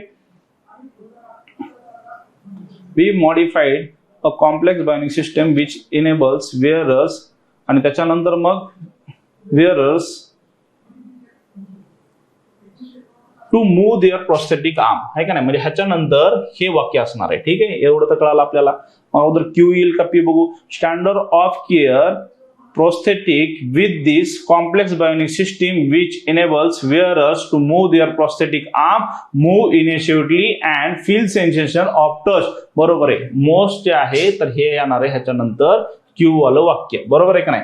बघा we modified the standard of care prosthetic with this complex bionic system which enables wearers to move their prosthetic arm more initially and feel sensation of touch and movement at the same time. तर अशा प्रकारे most probable येणार आहे बघा Q नंबरचं पहिल्यांदा वाक्य येईल. 2 नंबरला हे येणार आहे क्यू पी. बघा कुठे मग क्यू आर नसणार आहे, हा पण नसणार आहे, हा पण नसणार आहे. ऑप्शन नंबर पहिलं जे आहे ते उत्तर येणार आहे. ठीक आहे. अशा प्रकारचं हे पण अवघड वाक्य होतं, पण काही प्रॉब्लेम नाही. चला आता एकदा शेवटचं वाक्य बघू आपण आणि थांबूया. ठीक आहे. वेळ झालेला आहे. हिस्ट्रियन थॉमस टर्नर डिफाईन्स, आहे का नाही? हिस्ट्रियन बघा कोण आहे? इतिहासकार थॉमस टर्नर. थॉमस टर्नर नावाचा व्यक्ती आहे. त्यानं डिफाईन केलंय. काय डिफाईन केलंय किंवा काय माहिती सांगितली ते आपण बघूया. The latter decades of the 19th century as a change were twinned with a growing enthusiasm for sporting pursuits, in particular lawn tennis, time when industrial progress and social. ठीक आहे. अशा प्रकारचं वाक्य. आता बघा हिस्ट्रियन थॉमस टर्नर डिफाईन्स, त्यानं define केलंय. काय डिफाईन केलंय तर बघा चेंज वेअर ट्विन, त्यानं डिफाईन केलंय चेंज, त्यानं डिफाईन केलंय. Turner defines for sporting. Defines for नाही येणार कधीच बरं का, डिफाईन्स फॉर नसतं. डिफाईन काय केलं ते डायरेक्ट उत्तर असतं, डिफाईन फॉर नसतं. तर बघा इथं डिफाईन्स फॉर येणार आहे का? नाही. डिफाईन काय केलं ते डायरेक्ट उत्तर पाहिजे आपल्याला, त्यामुळे फॉर येणार नाहीये. Defines time when industrial progress and social. ठीक आहे. Defines the later decades of the 19th century as. बघा इथं क्रोनॉलॉजिकल ऑर्डर आहे. 19th century बद्दल किंवा कोणताही काळ जर दिलेला असेल तर तो अगोदर वाक्य असतं. आपण बघितलं होतं बघा ट्रिक मध्ये. तर ते 19th century बद्दल काहीतरी इंट्रोडक्शन करतोय, तर हे वाक्य आपल्याला अगोदर आलं पाहिजे. कोणतं? ते 19th century बद्दल अधिक माहिती सांगते. नंतर मग सांगितलं पाहिजे काय काय घडलंय. तर बघा सुरुवातीला वाक्य कोणतं? पिवालं. द लॅटर डिकेड, जे नंतरचं डिकेड आहे त्याच्याबद्दल माहिती सांगितली. आणि काय म्हणताय 19th century as a. 19th century होती. काय आहे 19th century as a? तर काय असणार आहे बघा 19th century as a change wear का फॉर स्पोर्टिंग टाइम वेअर. तर 19th century as a time when industrial progress and social, आहे का नाही? सोशियल काय असणार आहे बघा मग सोशल चेंज, बरोबर आहे का नाही? काय असणार आहे? Social change. म्हणजे 1 नंबरचं हे झालं, 2 नंबरचं हे झालं, 3 नंबरचं हे. Change were twin with a growing enthusiasm for sporting pursuits, in particular lawn tennis. जरी नाही समजलं तर ही गोष्ट लक्षात ठेवा, ही ट्रिक लक्षात ठेवा. कोणतं? जे टायमिंग दिलं असतं का नाही, तर ते टाइम वालं वाक्य अगोदर असतं. मी इथं वाक्य कोणतं असणार आहे? पी वालं वाक्य. बघा कुठे हे आहे का, हे आहे का? नाही. हा ऑप्शन नंबर 3 हे डायरेक्ट आपलं उत्तर आलेलं आहे. योगायोगानं 2 ऑप्शन नाहीयेत, एकच ऑप्शन आहे. ऑप्शन नंबर 3 वालं वाक्य हे आपलं डायरेक्ट उत्तर असणार आहे. चला परत एकदा मी तुम्हाला रिमाइंड करतो, ज्या गोष्टी आपण घेतलेल्या आहेत त्या म्हणजेच कोणत्या, ज्या आपण ट्रिक घेतल्या होत्या त्या गोष्टी आपण परत एकदा रिमाइंड करू, कारण की ह्या गोष्टी खूप महत्वाच्या आहेत. बघा परत एकदा सांगतो की पहिल्यांदा आपण एक एक गोष्ट घेऊ. पहिल्यांदा काय सांगितलं तुम्हाला, इंट्रोडक्शन वाला वाक्य बघायचंय, नंतर मग प्रॉब्लेम असेल, नंतर मग सोल्युशन असेल आणि कन्क्लुजन. नंतर दुसरी गोष्ट काय भेटली की नंतर कंजंक्शन वाला वाक्य जे आहे ते सुरुवातीला येत नाही. बट असेल, अँड असेल, व्हॉट एव्हर जे असेल तर ते अगोदर वाक्य येणार नाही. नंतर काय बघितलं आपण, नंतर बघितलं नाउन वालं वाक्य अगोदर, प्रोनाउन वाले वाक्य नंतर येणार आहे. आर्टिकल अ आणि अँड हे तर खूप महत्वाचं, याला स्टार करून ठेवा, हे आपल्याला खूप मदत करतं. ठीक आहे, आर्टिकल अ आणि अँड वाला वाक्य पहिल्यांदा येतं, द वाला वाक्य नंतर येतं. नंतर काय बघितलं आपण, जेरंड जनरल, जेरंड नाही येतं, जेरंडचा काय संबंध आहे, जनरल वाक्य अगोदर येतं तर पर्टिक्युलर वाक्य नंतर येतं. म्हणजे अगोदर विषय सांगितला जाईल, नंतर मग काय घडलं ते सांगितलं जाईल. फुल फॉर्म नेम अगोदर येतं तर शॉर्ट फॉर्म नेम नंतर येतं. ठीक आहे, हे पण अशा प्रकारचे वाक्य आढळतात. आणि नंतर शेवटची ट्रिक क्रोनॉलॉजिकल ऑर्डर, ही आता आपण हे बघा आता बघितली होती आहे का नाही. क्रोनॉलॉजिकल ऑर्डर पण खूप महत्वाची, अगोदर काय घडलं नंतर काय घडलं, अगोदरचं वाक्य अगोदर असेल, नंतरचं वाक्य नंतर असेल. तर अशा प्रकारे ह्या 7 ट्रिकद्वारे आपल्याला प्रॅक्टिस करायची आहे. आणि पॅराजंबल हा असा टॉपिक आहे, असा घटक आहे की जेवढी तुम्ही प्रॅक्टिस कराल तेवढं तुम्हाला जमणार आहे. जसं आपलं कॉम्प्रिहेन्शन असतं का नाही, वर बघायचं खाली उत्तर बघायचे, तर ते जसे तुम्ही प्रॅक्टिस करता तसं तुम्हाला जमतं. तसाच हा पॅराजंबल प्रकार आहे, जेवढं तुम्ही प्रॅक्टिस कराल तेवढं तुम्हाला फास्ट जमणार आहे. अशा प्रकारे हा टॉपिक आपण इथं संपवतोय.